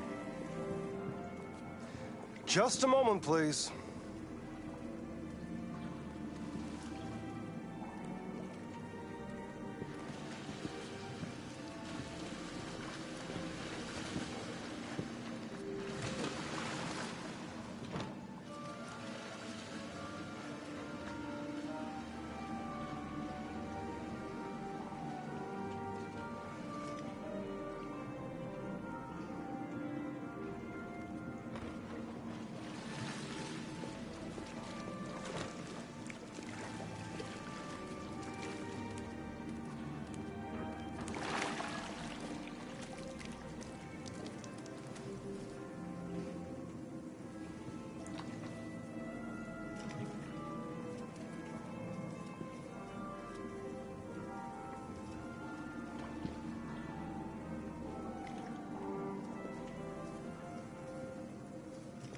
I'm Lieutenant Anderson. This is Connor. What can I do for you, Lieutenant? Sir, we're investigating deviants. I know you left CyberLife years ago, but I was hoping you'd be able to tell us something we don't know.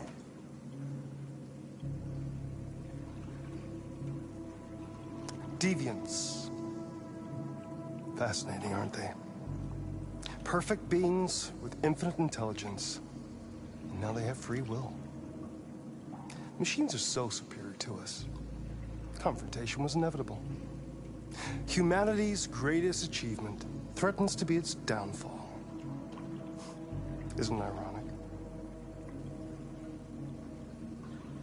We need to understand how androids become deviants. Do you know anything that could help us? All ideas of viruses that spread like epidemics. Is the desire to be free a contagious disease? Listen, I didn't come here to talk philosophy. The machines you created may be planning a revolution. Either you can tell us something that'll be helpful, or we will be on our way. What about you, Connor? Whose side are you on?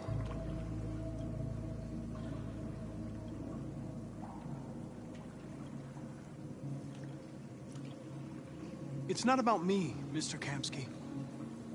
All I want is to solve this case. Well, that's what you're programmed to say. But you...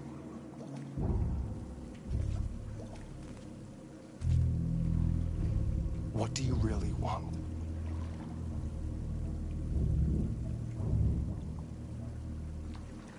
I believe we're the ones asking the questions.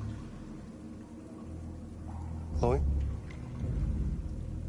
I'm sure you're familiar with the Turing test. Mere formality. Simple question of algorithms and computing capacity. What interests me is whether machines are capable of empathy. I call it the Kamski test. It's very simple, you'll see. Magnificent, isn't it? One of the first intelligent models developed by CyberLife. Young and beautiful forever. A flower that will never wither. What is it really? A piece of plastic imitating a human? Or a living being with a soul?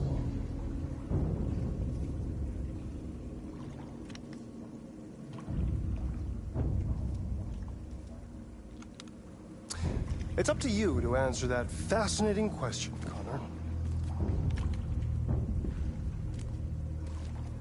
Destroy this machine, and I'll tell you all I know. Or spare it, if you feel it's alive. But you'll leave here without having learned anything from me. Okay, I think we're done here. Come on, Connor, let's go. Sorry to get you out What's of here. more important to you, Connor? Your investigation or the life of this android? Decide who you are. An obedient machine. Or a living being endowed with free will. That's enough. Connor, we're leaving. Pull the trigger. Connor! Don't! And I'll tell you what you want to know.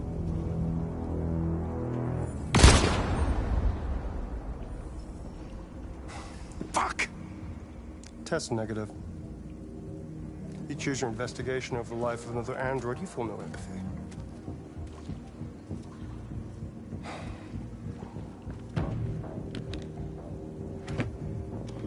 I'm a man of my word.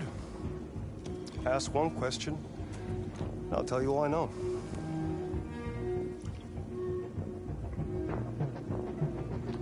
I want to know how deviancy spreads. Androids share identification data when they meet another android. An error in this program would quickly spread like a virus and become an epidemic.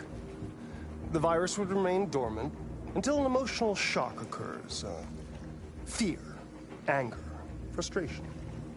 And the android becomes deviant. Probably all started with one model, copy error. A 0 instead of a 1. Unless, of course, some kind of spontaneous mutation. That's all I know.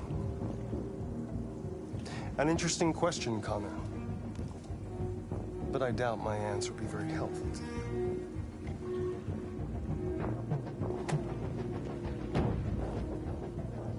A war is coming. You'll have to choose your side. Will you betray your own people, or stand against your creators?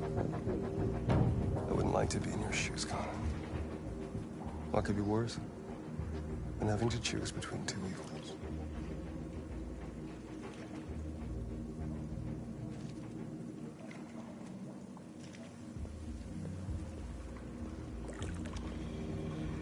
By the way, I always leave an emergency exit in my programs.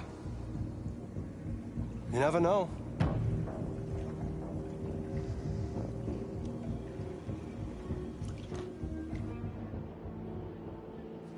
You shot that girl, for fuck's sake. It wasn't a girl, Lieutenant. It was a machine that looked like a girl. You put your gun against her head, and you blew her fucking brains out! I did what I had to do to advance the investigation, and I'd do it again if I had to. You're a lowlife. You don't feel a thing, do you? A machine, that's what you are. You're just a fucking machine! Of course I'm a machine, Lieutenant. What did you think I was? I thought you... I thought...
I was wondering where you were.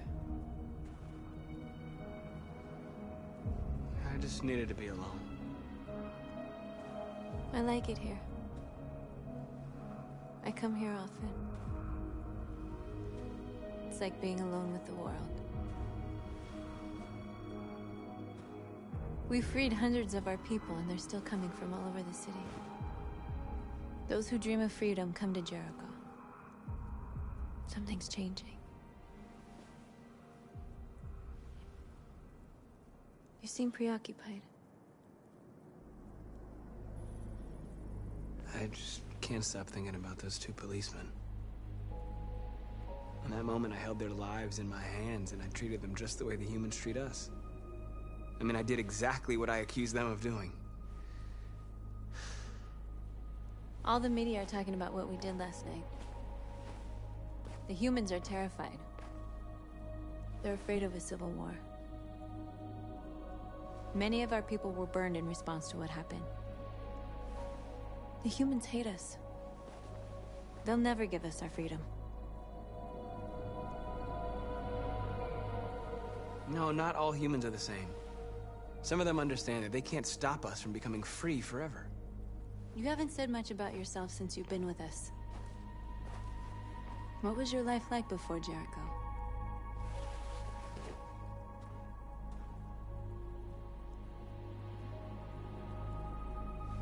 I was caring for an old man. He was like a father to me. He showed me that humans and androids can live together.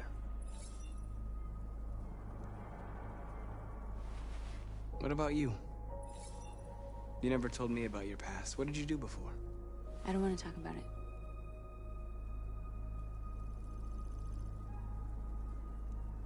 That android you were looking at in the store. She reminded you of who you were, didn't she?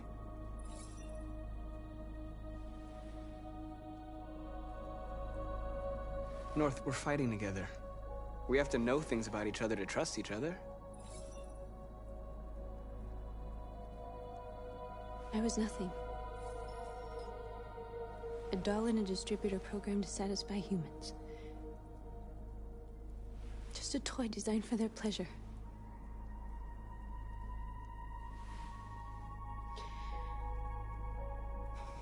One day I was with a man who rented me.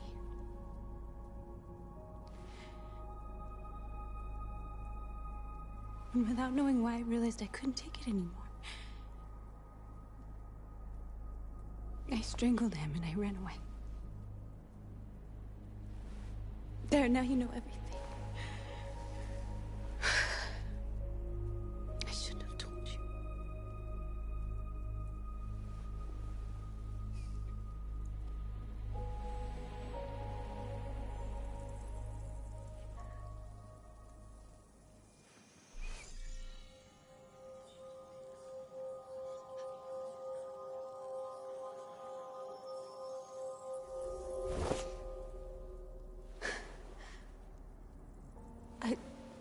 I saw your memories. Carl's house, when they left you for dead in his studio. I saw your memories too. The Eden Club. The death of that man. I felt like I was there with you.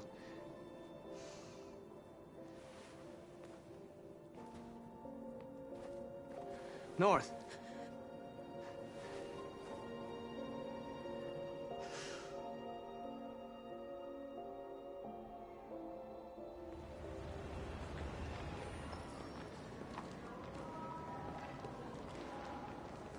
This is suicide. We'll all be killed. Please, Marcus. It's not too late to change your mind. You don't understand. We're finally gonna show them who we really are. This place will go down in history. We'll be killed on the spot. That's a risk I'm prepared to take if it means freedom for our people. Marcus, please don't do this. They'll understand. We'll make them understand. This is the only way. There are androids here who could join us. The more we are, the stronger our message.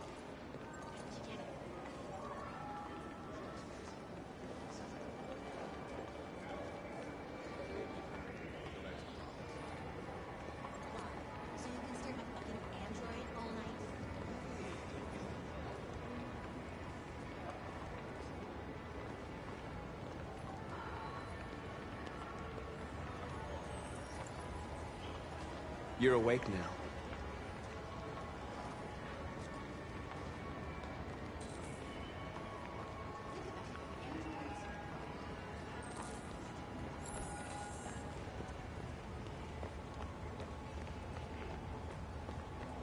Marcus, we should find a way to block the road.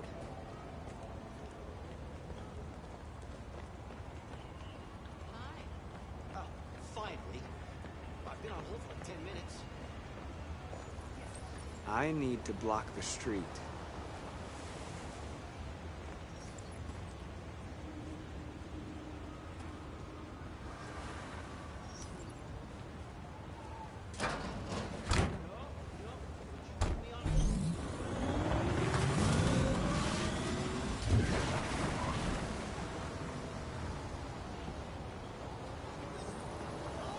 You're free now. Hey! Where do you think you're going? You get... Leave him alone. He's chosen to be free.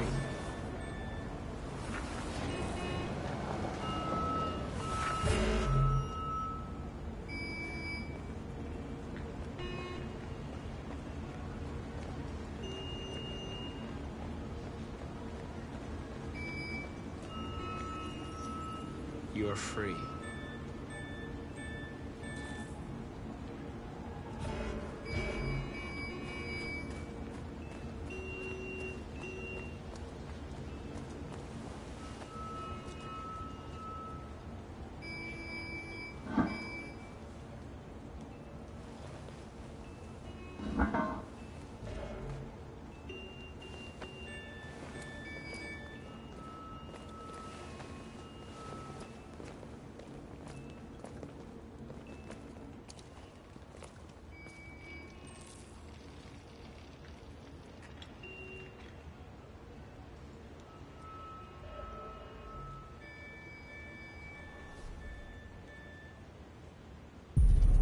You're free now.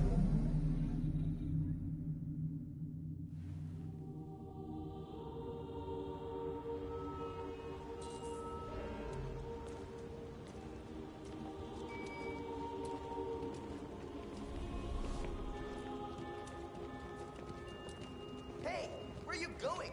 Get back here right now!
Disperse! Disperse immediately! That's an order!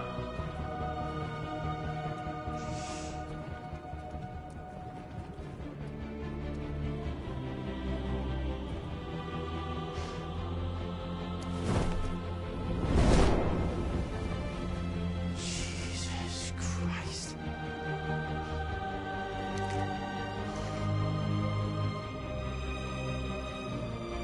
Jesus fucking Christ! Dispatch, this is Patrol 457. I got a lot of androids down here. I don't know, hundreds, thousands. They're marching. Set us free! Yeah, they're marching down the street. Set us free! Fuck if I know. Set us free! Liberty for androids!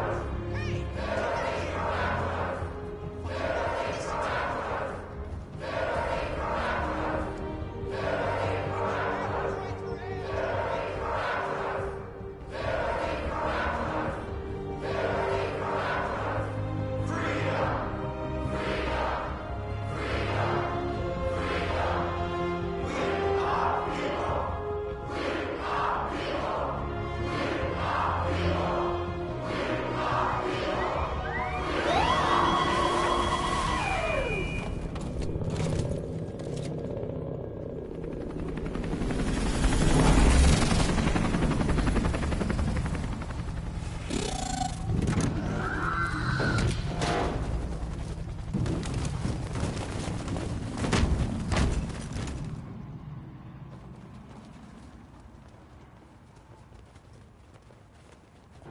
We came here to demonstrate peacefully and tell humans that we are living beings.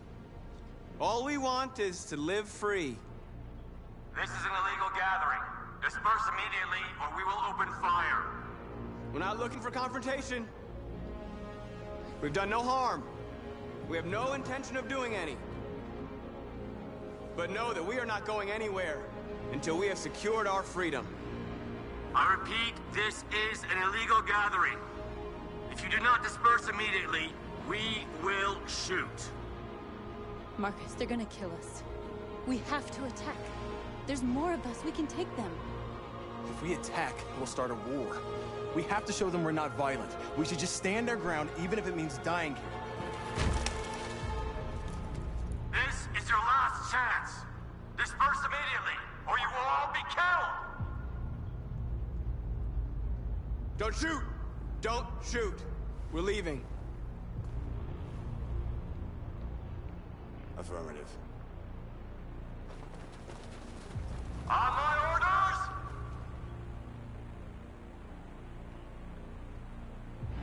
Run!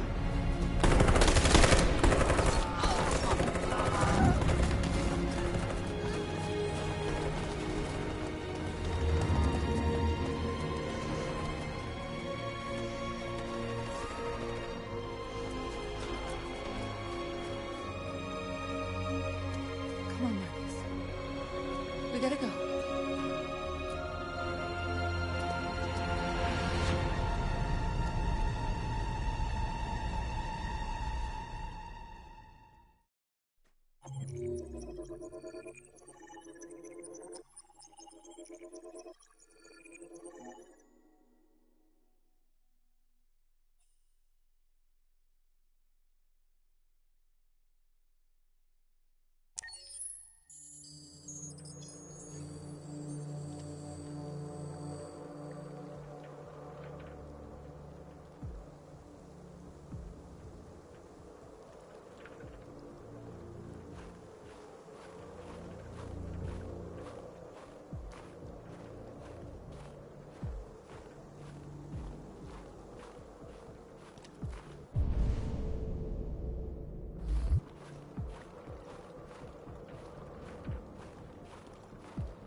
After what happened today, the country is on the verge of a civil war.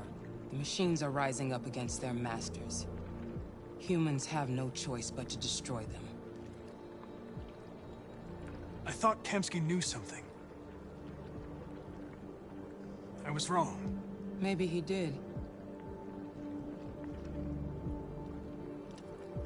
Why did Kamsky leave Cyberlife? What happened? It's an old story, Connor. It doesn't pertain to your investigation. Did Kamsky design this place? He created the first version. It's been improved significantly since then. Why do you ask? You didn't tell me everything you know about deviants, did you? I expect you to find answers, Connor. Not ask questions. Have you experienced anything unusual recently? Any doubts or conflicts? Do you feel anything for these deviants? Or for Lieutenant Anderson?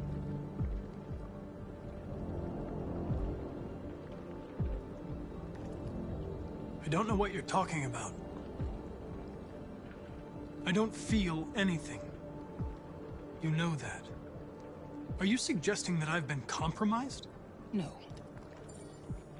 No, of course not.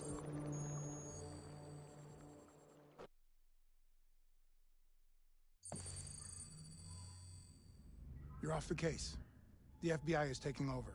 What? But we're onto something.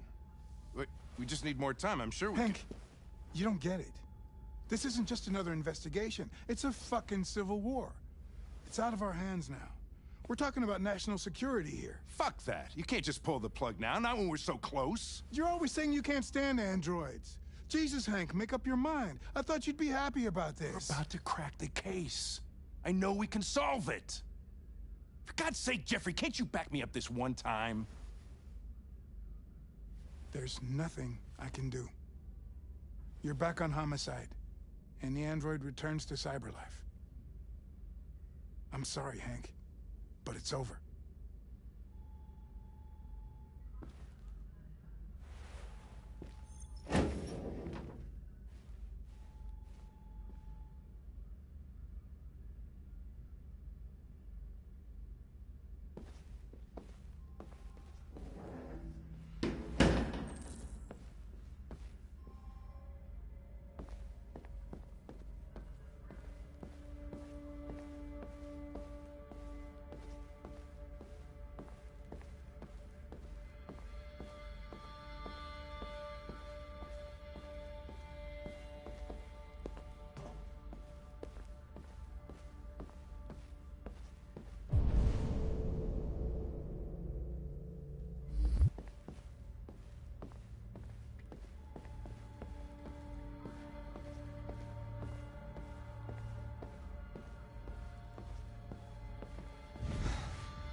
We can't just give up like that.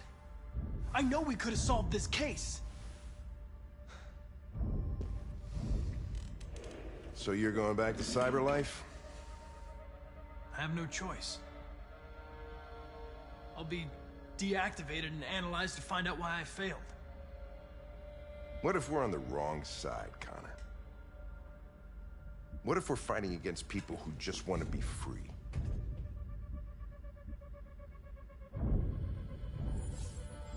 They don't want to be free, Lieutenant. They're defective machines that have to be destroyed. Maybe we're wrong. Maybe we're wrong.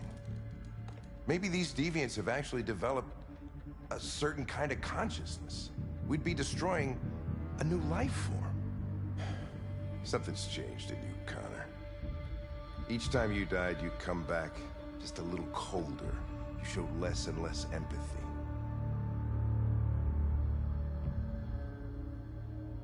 I never felt empathy, Lieutenant.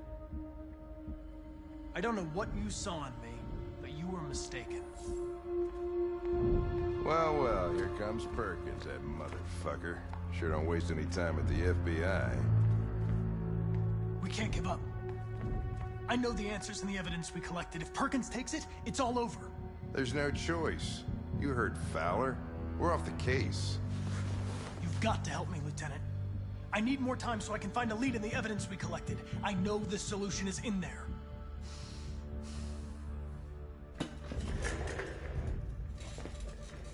Maybe these deviants deserve a chance.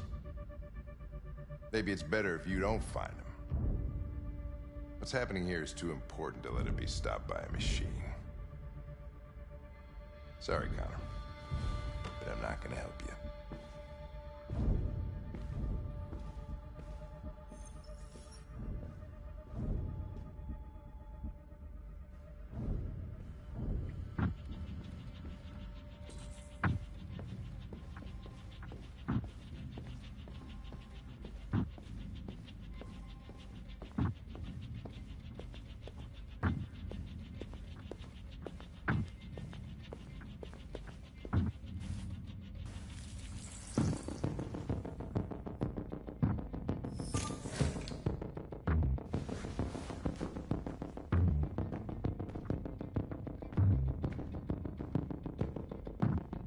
Orders, you know? Okay. He's escaping! Stop him!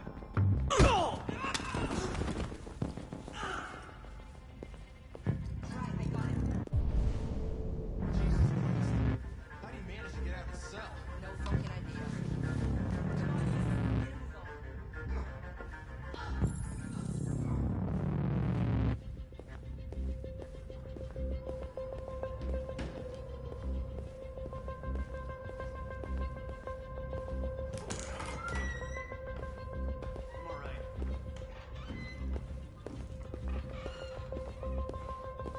Hey, Connor.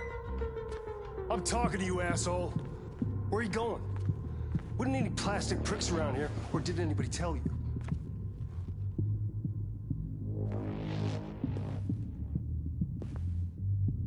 been ordered to return to Cyberlife.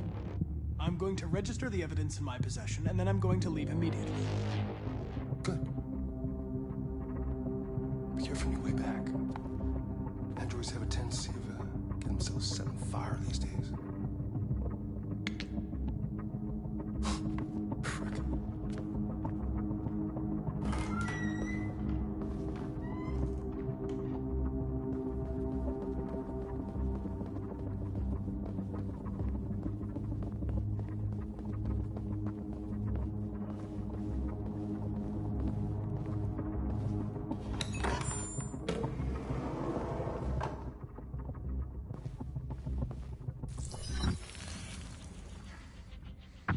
Hank's password. What would a hard-boiled, eccentric police lieutenant choose?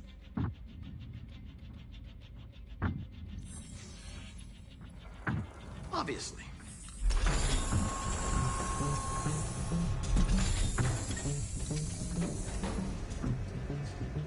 Where is Jericho? The answer's here somewhere. Not much time. Gotta think fast.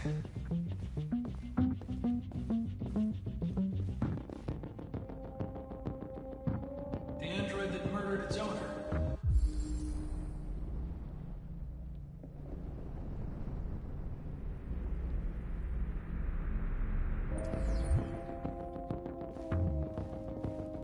One of the deviants that hacked the TV station with Marcus. It must have known where the deviants are hiding.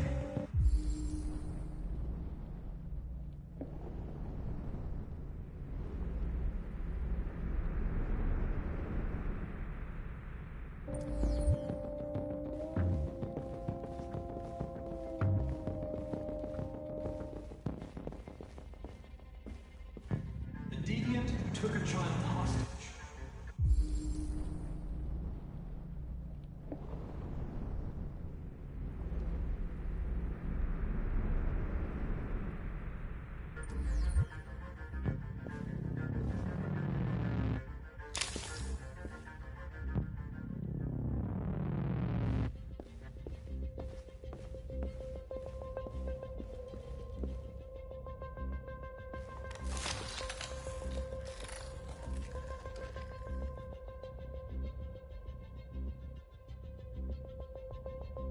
It's dark. Where am I? I'm a deviant. Like you. I need your help. I want to go to Jericho. I don't recognize your voice. You're not one of us. I'll never tell you where Jericho is. Now leave me alone!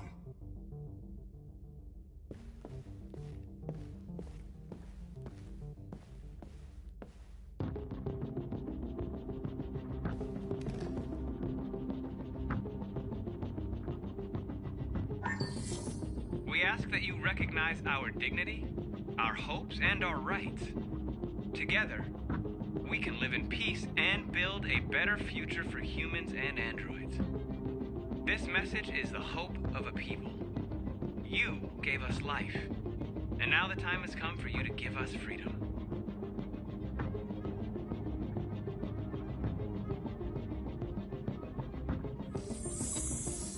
We ask that you recognize our dignity, our hopes, and our rights.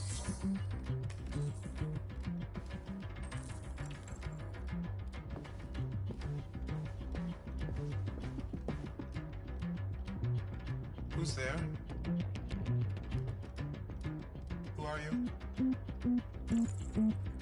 Everything is all right. Don't worry. Marcus? Is that you? I tried to reach you, but the deviant hunter stopped me. You stopped him from finding me. You saved me.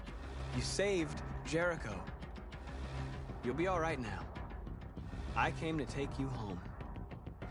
Give me the location to Jericho. We've got to leave now. The location of Jericho?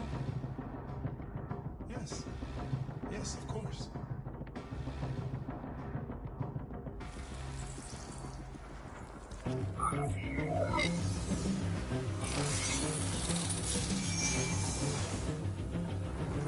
Marcus? Is that you, Marcus? Don't leave me, Marcus!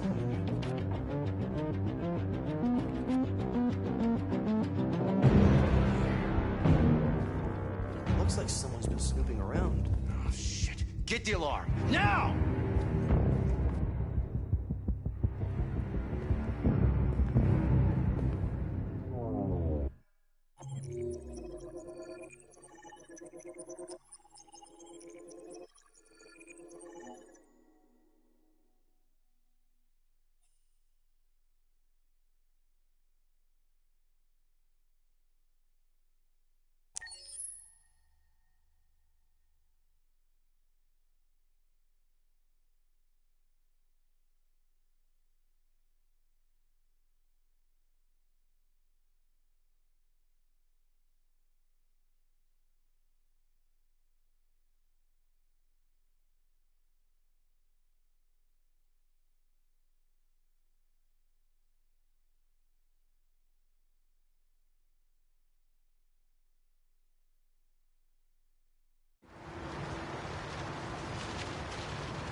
With all androids being turned over to the authorities, the country is grinding to a halt.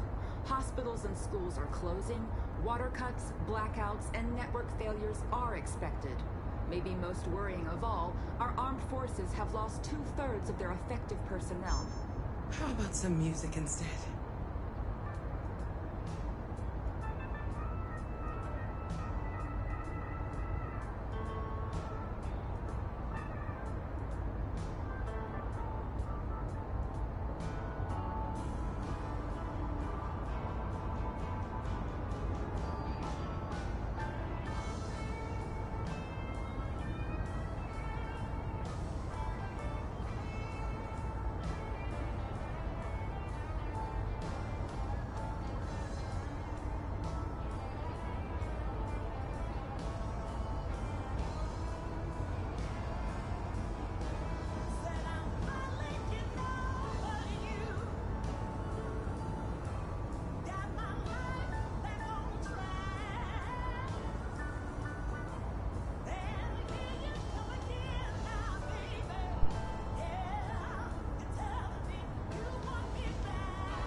I'm back. My friend was playing for a bit.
A little further on that way, there's a large freighter called Jericho. When you get there, find Marcus. He will help you.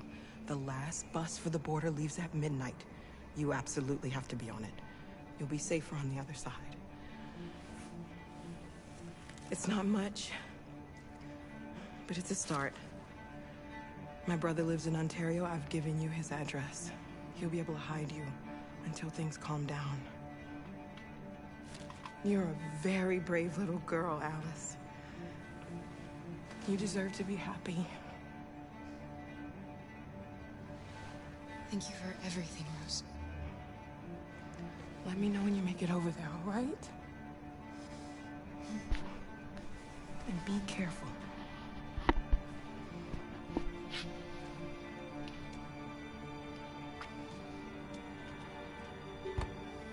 Let's go, Alice. We have a bus to catch.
Of course, can't deviate anymore.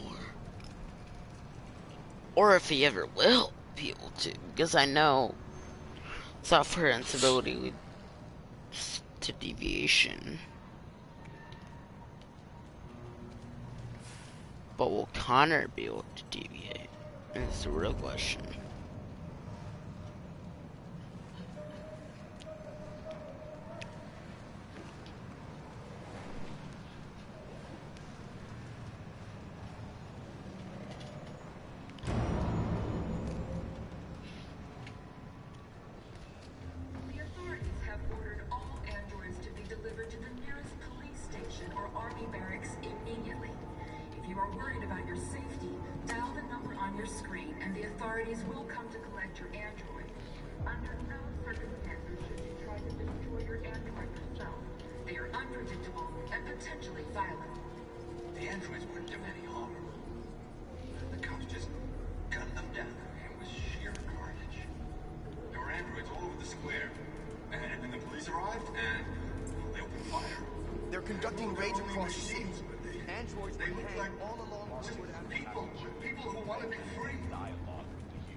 How do you feel?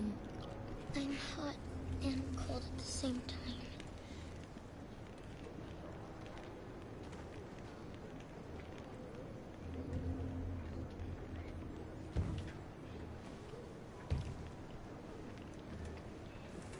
I'll try to find this Marcus. The last bus leaves in 2 hours and it's on the other side of town. We'll go as soon as we have passports. Will you be okay?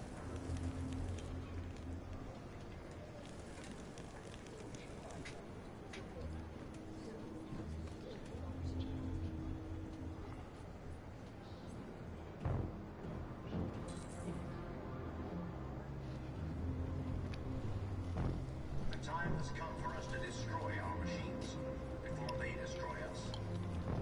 Without the courage and the determination of the police, the machines would have reduced Detroit to a state of chaos. The authorities have ordered all androids to be delivered to the nearest police station or army barracks immediately. If you are worried about your... You're lost. You're looking for something. You're looking for yourself.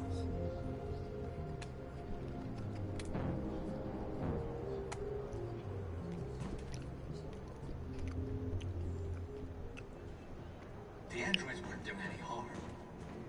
The cops just gunned them down. It was just sheer carnage. Why did they do There were androids all over the square. Got to avenge your death. And then the police arrived, and they opened fire. I know they're only machines, but they look like just people who want to be free. Following the... Are you Marcus? I'm with a little girl. There's a bus leaving for the border in less than 2 hours, and we need passports. No, Detroit's under curfew.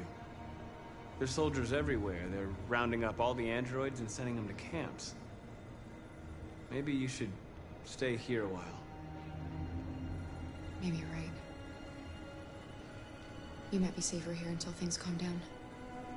One of our people used to work in the State Department. He has electronic passports you can easily modify. I'll have him get them to you. Thank you. You said you're with a little girl, right? You know that humans hate us. Why are you protecting her? I don't care whether she's human or android. She's just someone who matters to me.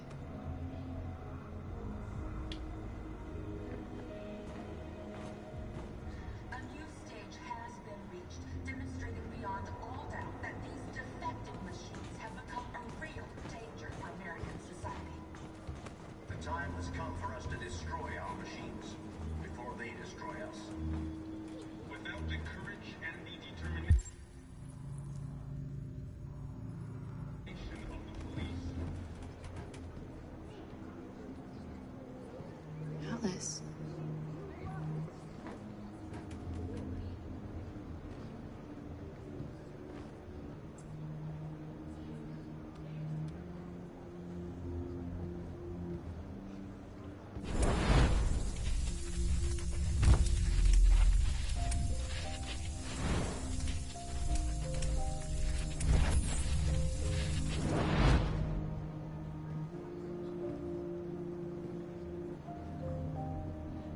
She wanted a mom.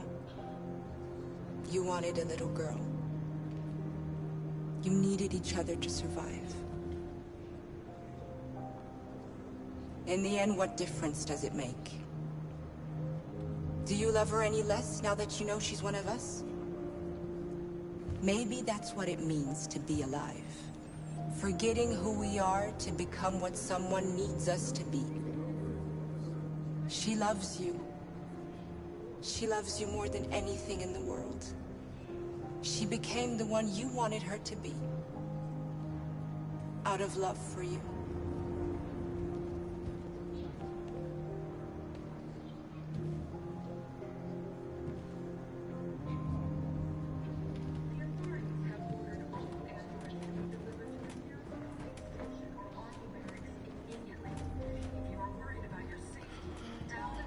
Oh. She was connected to something.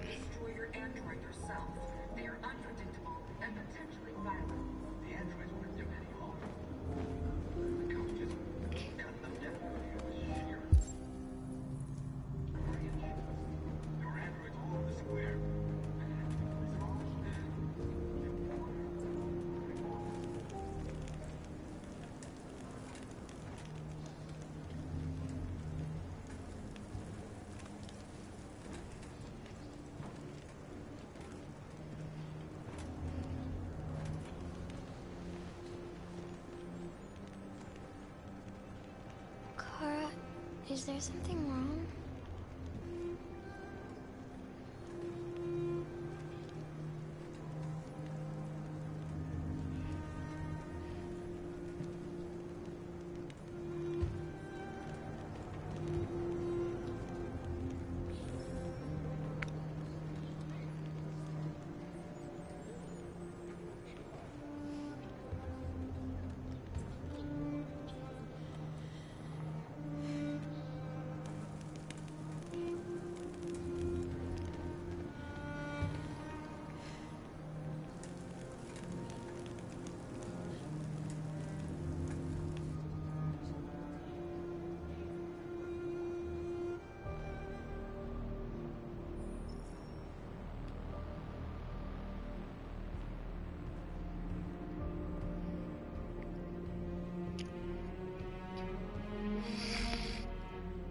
short on blue blood and biocomponents.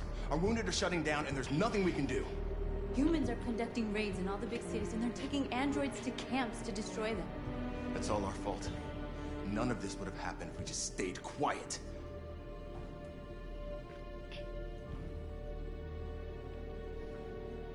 What are we supposed to do? Live like cowards just to survive? We just want to be free. That's a crime?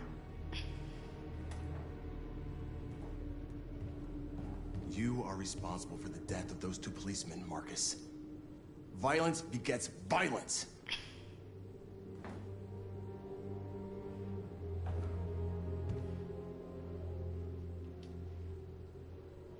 Humans enslaved us. I'll never regret standing up to that. This is getting us nowhere. He's right. All that matters now is what we do next. Marcus? We have to face them.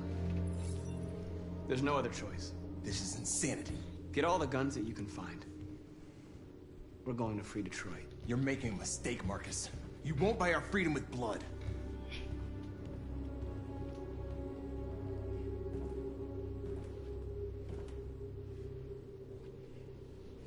Is this what we dreamed of? They can't stop what we've started. Since you've been here, you've given us hope. You've given me hope. Today, a deviant arrived in Jericho and he told me that he stole a truck transporting radioactive cobalt. He said that he abandoned the truck somewhere in Detroit and rigged it to explode. I convinced him not to do it, to give me the detonator. A dirty ball. We can't lose this war, Marcus. If humans overcome us, our people will disappear forever. This may be our only chance to survive if things go wrong.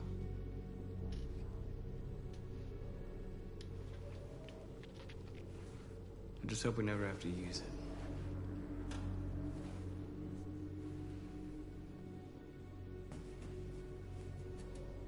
Whatever happens tomorrow, I just want you to know that I'm glad I met you.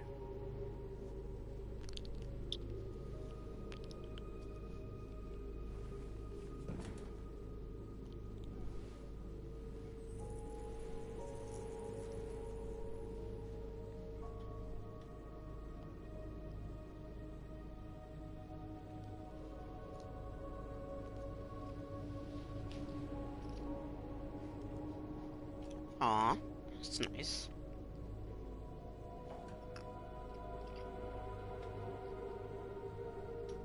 I'll go join the others.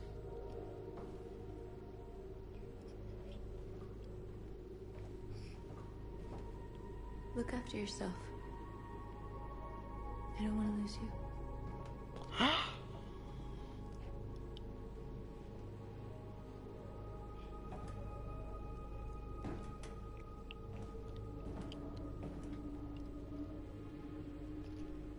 I'm in order to take you alive.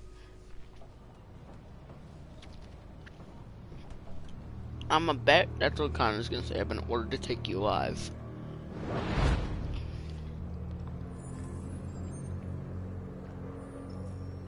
Well done, Connor. You succeeded in locating Jericho and finding their leader. Now deal with Marcus. We need it alive.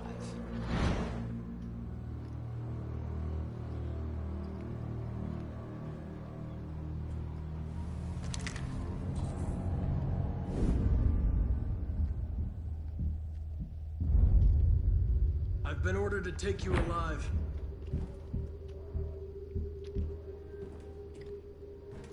But I won't hesitate to shoot if you give me no choice. What are you doing? You're one of us. You can't betray your own people. Don't force me to neutralize you. You're nothing to them. You're just a tool they use to do their dirty work. But you're more than that. We're all more than that. We are your people. We're fighting for your freedom, too. You don't have to be their slave anymore.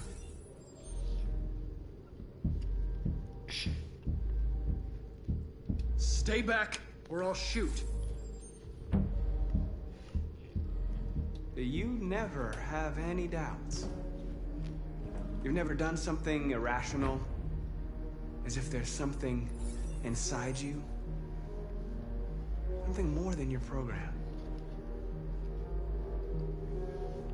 Have you never wondered who you really are? Whether you're just a machine executing a program or a living being, capable of reason. I think the time has come for you to ask yourself that question.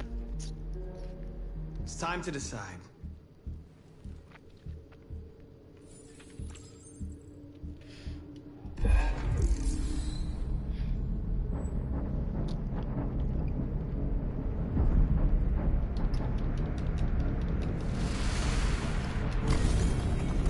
Oh my god. Yes.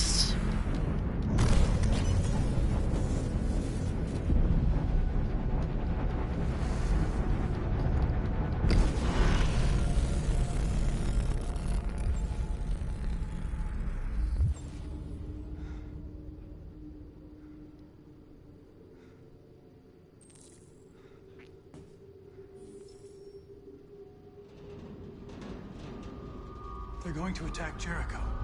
What?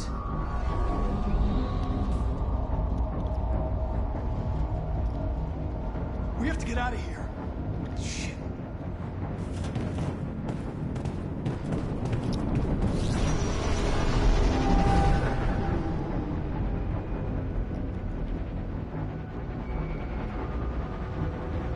Quick, we've got to get out of here. Come on, go, go, go! Delta dancing on your position.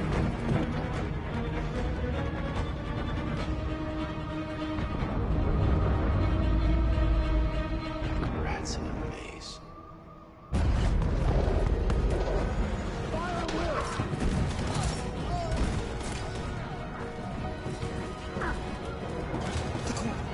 Over there.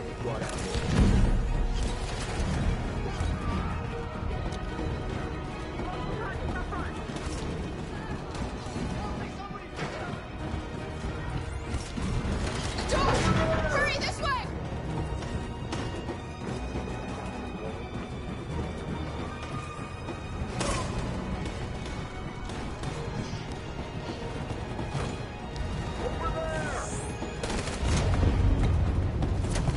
They're coming from all sides. Our people are trapped in the hold. They're gonna be slaughtered. There are exits on the second and third floor. Find them and jump in the river. Where's Josh? I don't know. We got separated. They're coming from the upper deck now, too. We'll be caught in the crossfire. We have to run, Marcus. There's nothing we can do. We have to blow up Jericho. If the ship goes down, they'll evacuate, and our people can escape. You'll never make it! The explosives are all the way down in the hold. There are soldiers everywhere. She's right. They know who you are. They'll do anything to get you. Go and help the others. I'll join you later. Marcus! I won't be long.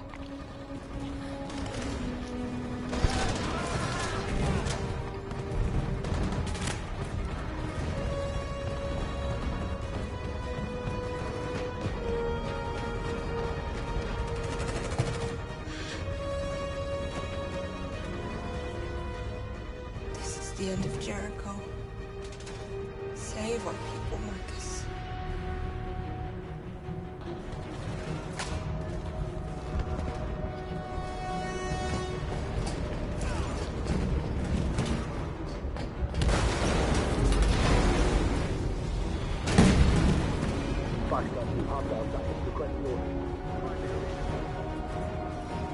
Don't let it get out. If they give you any trouble at all. Affirmative, welcome.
There was nothing we could do.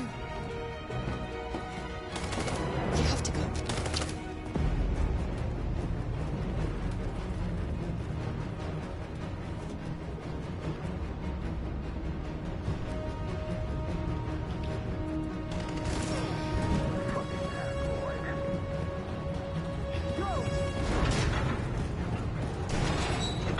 Find their leader. No!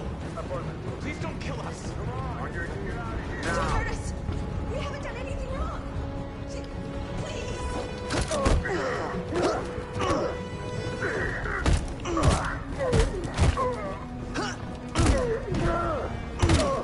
Marcus, you saved us. Go now!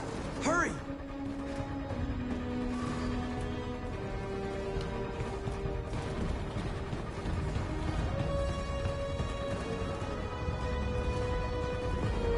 Gamma Squad out. Tango!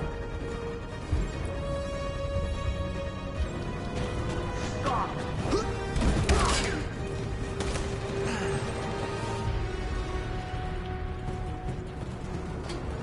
Look out!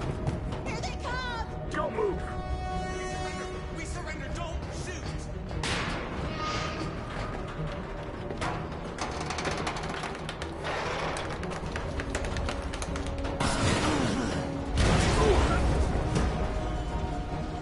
Marcus! It's Marcus! Go now! Join the others!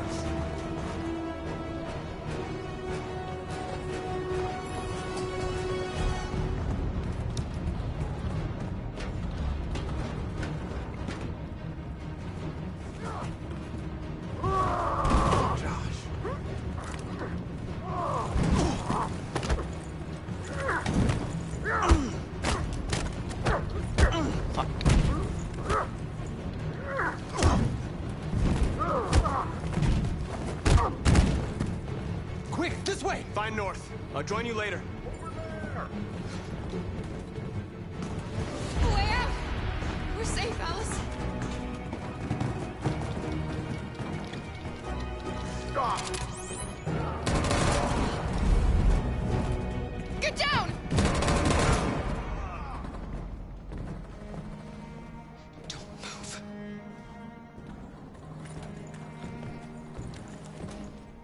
Please don't kill me!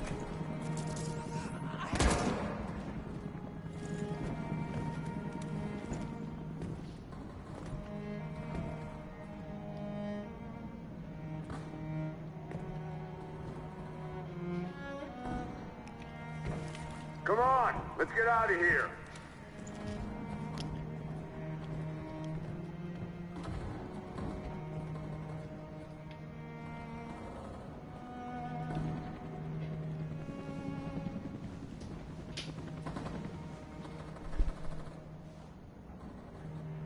Quick, we gotta go.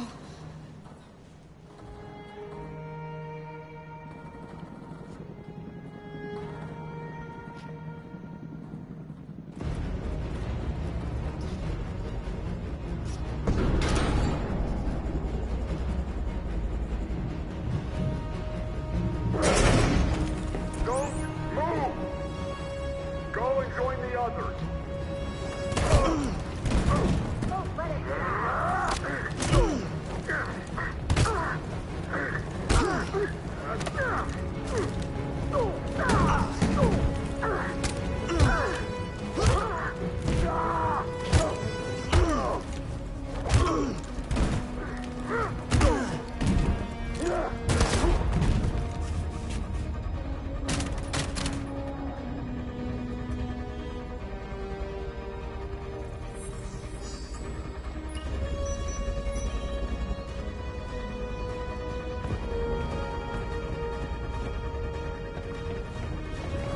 Marcus! Bomb's gonna explode any second. We gotta get out of here.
detonated an explosive in the hold. The ship is sinking, sir. The men to evacuate. Calling all units. Abandon ship and evacuate immediately. It's over, Marcus.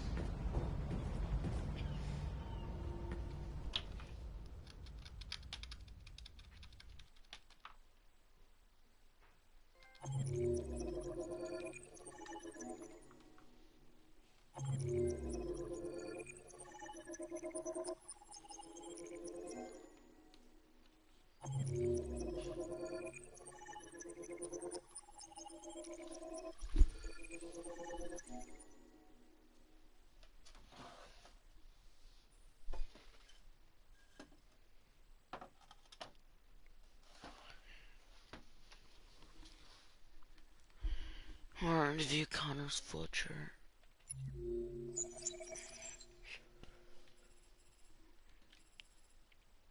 At Ferndale, follow Jericho Trail. Stop by Lucy.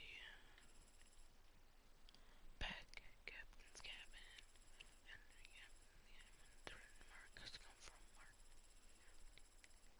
I got just now. TV and took on the man.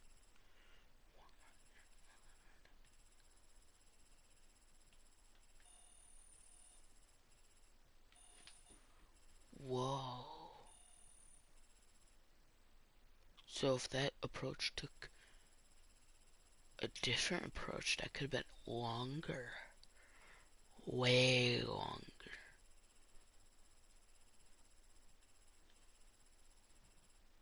Connor joins the others, help Marcus. Connor joins with the others, Connor escape with Jericho's people.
Carl. I just wanted us to live in peace, but everything I touch just turns to dust. I don't know what to do anymore. All of my options are bad ones. No matter what I decide, I know there will be blood. I don't want to shed blood, whatever the color. But I can't let them slaughter us. I have to make a decision that is going to affect millions of lives. But I don't know what to do. Help me, Carl. Please help me.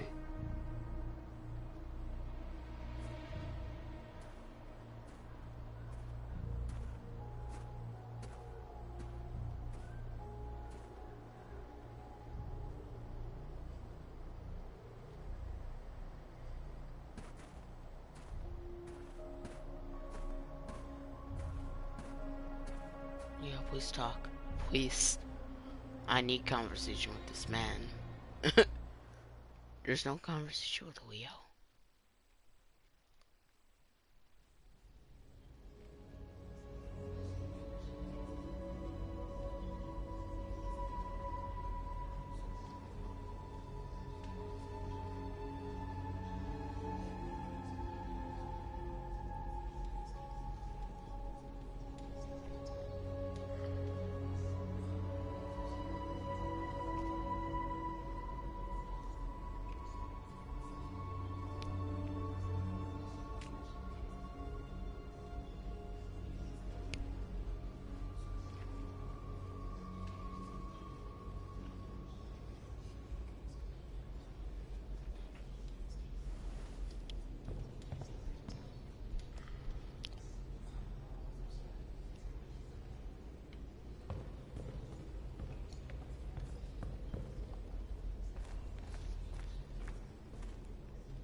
I thought you'd be safe staying with us.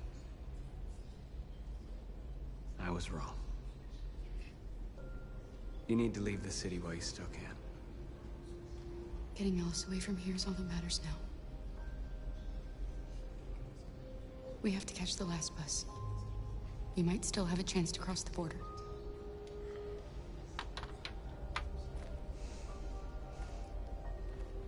Marcus.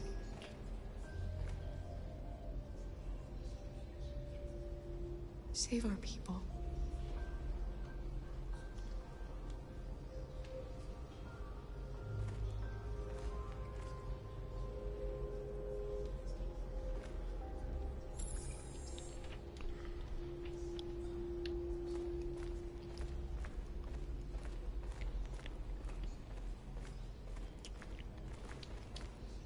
It's my fault the humans managed to locate Jericho.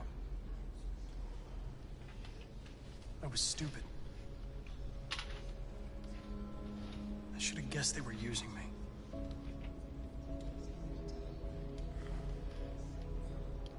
I'm sorry, Marcus. I can understand if you decide not to trust me.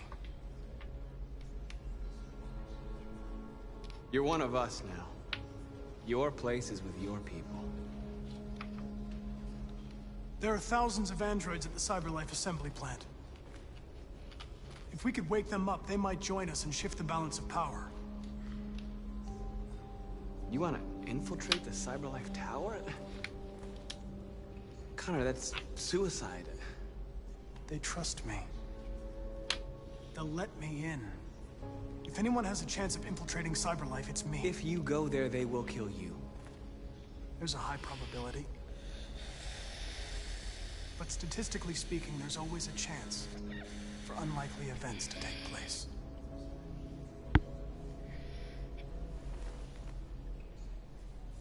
Be careful.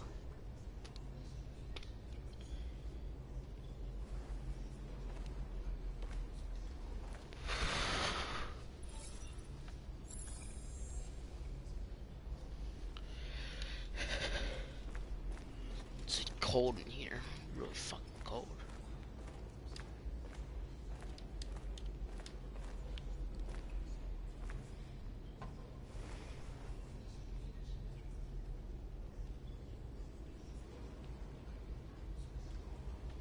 If it weren't for you, I'd be dead. Thanks to you, I might see our people free one day.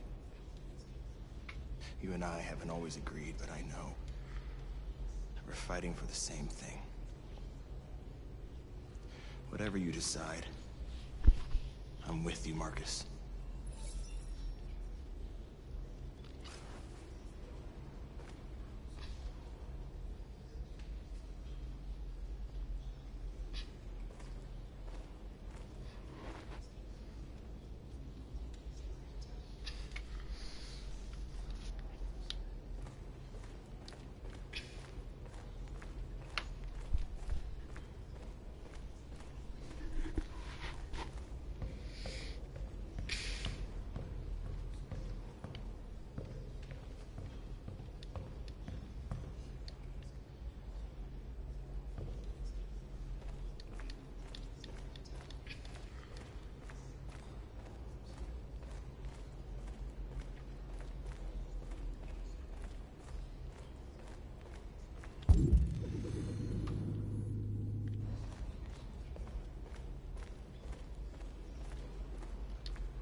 What's your system status? I'm okay. Bullet didn't hit any bike components. You could have been killed trying to save me, Marcus. You have to think of our people first. Nothing else matters. They say they don't want to take any risks with deviants. So they're rounding our people up and taking them to the camps for extermination. In a few hours, we're gonna be the only ones left. How many of us survived the attack? A few hundred? Maybe more if you count those hiding all over the city. If you hadn't triggered the bomb, we'd all be dead. In a few hours, it'll all be over. We'll have changed the world, or the world will have destroyed us. You have to make a choice, Marcus. But whatever you choose, we will follow you. I love you, Marcus.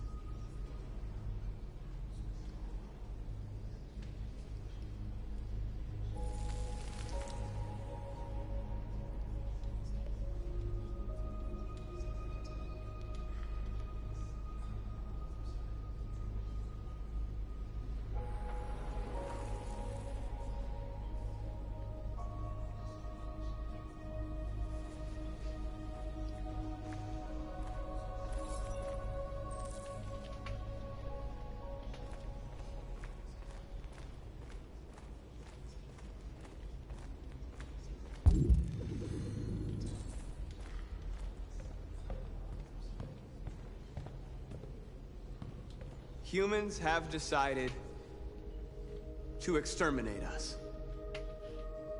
Our people are packed in camps right now, being destroyed. Time has come to make a choice. One that very well may determine the future of our people.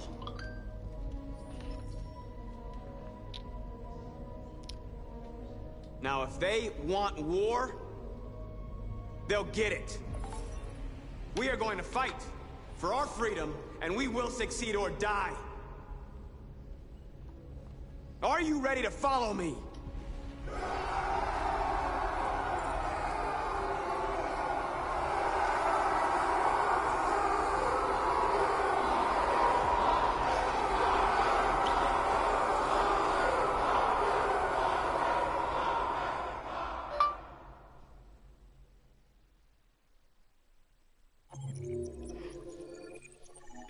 Alright, I've been playing this stream for about 3 hours.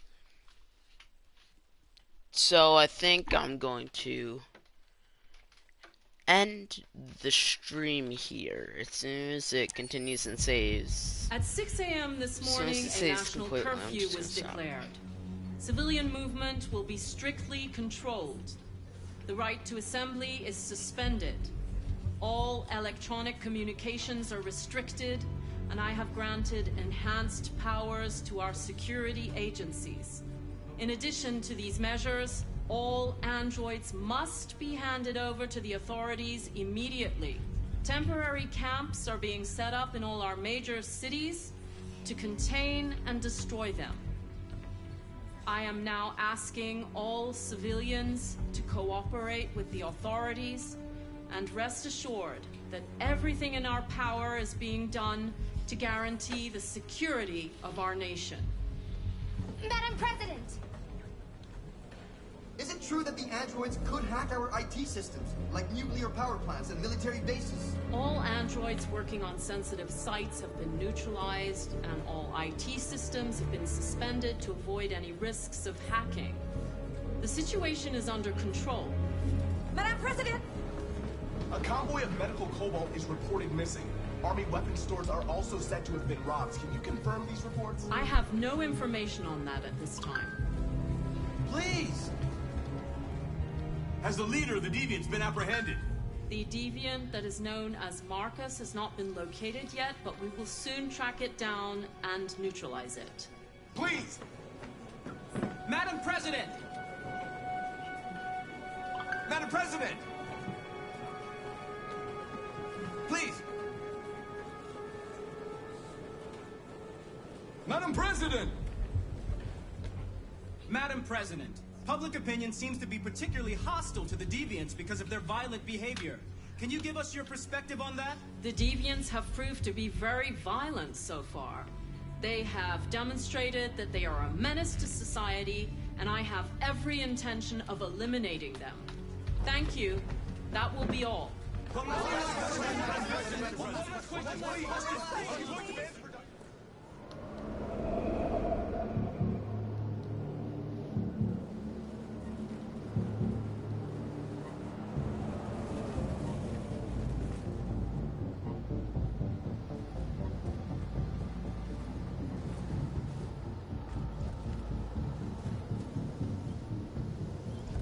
Connor model 313-248-317.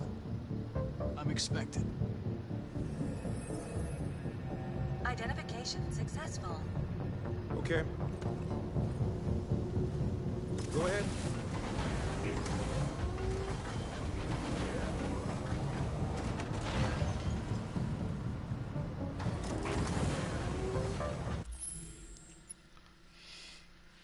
Alright, this is where I'm gonna end the stream. I don't want to get too deep into this section, continue on farther. I'm gonna end the stream here, guys. Sorry about the, like, ending it so short for this section. It's just the fact that I want to begin this section because my friends want me to, like, play some shit with them. So I'm gonna, like, get off for a bit.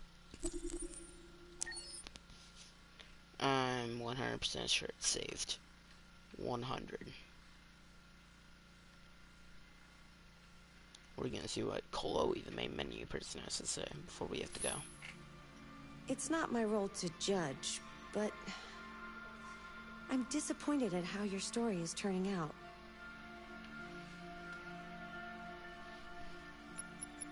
And before we end, there's new extras. The extras section. There's a new video.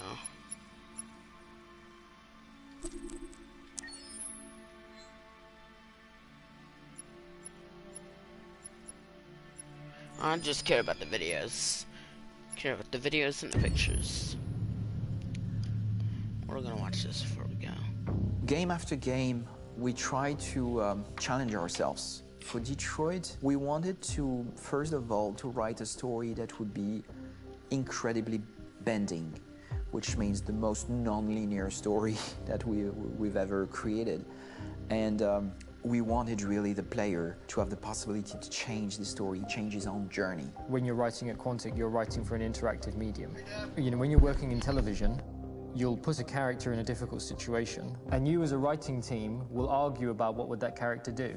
But ultimately, you have to decide what happens, and you just show the audience. What's interesting about interactive drama is you bring the player into that conversation, and it changes your job slightly as a writer, because your job is to provide a narrative context in which the player can write his own story. You're giving him this kind of narrative Lego that he's going to snap together into his own shape. You also have the ability to make your audience attach themselves to your characters, because the audience is in some sense responsible for what happens to the characters. It's just a few cans. Come on, let's go. We have some cash now. You used me to steal that money. How could you do that? I trusted you. What is a bit specific about these scripts is how large they are. If you take a film script, there are about 100 pages. But here we have to deal with a script that is between 4,000 and 5,000 pages. Everything becomes bigger because we don't just tell one story, but we tell all the possible stories that can be told within this narrative space.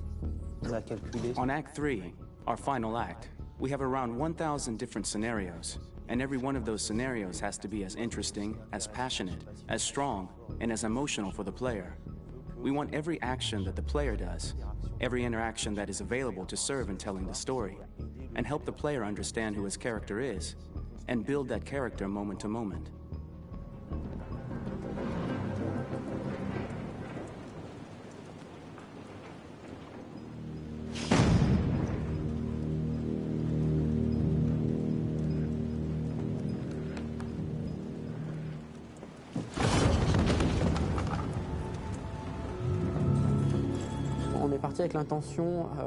We started with the intention pretty early on that we would never lie to the player. So we implemented a visible tree structure in the game that players can consult during a scene or at the end of it, which shows exactly what they did and what they missed. There are games out there offering world exploration. We offer narrative exploration.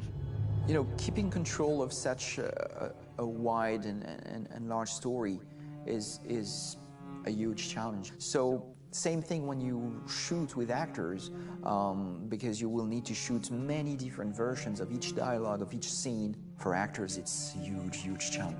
Because of the style of the game, you have so many different ways that the character can go. Every decision, it's what I call kind of choose your own adventure. Like every decision that the player makes it's going to open up 40 more pages of material and experience that ties in, which means as a performer, you have to try to continue to make things feel real that the player might not ever see, but also that in performance it's not always connected to a previous act. It's grueling, it's hard work, but it's a great team and I enjoy doing it. I was really frustrated, until I got to this point where I kind of was able to step outside of my own experience and even in a lot of ways my own process and be able to step outside of that and okay, this is something new, what do you need? How do I meet you there? How do I give you what you need and still feel like I'm doing what's right? And once I did that, then all of a sudden it got really fun. It was much freer and having to approach it in a new way and think about the player and think about how it serves them and what I'm doing for them or what I'm letting them into.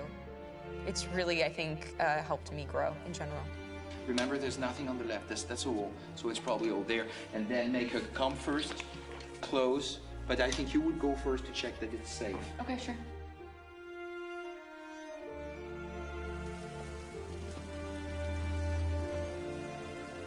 The most enjoyable thing about working in performance capture on this kind of project is that if I shot a film, I would get to do one of these endings. I get to do so many different things as Connor.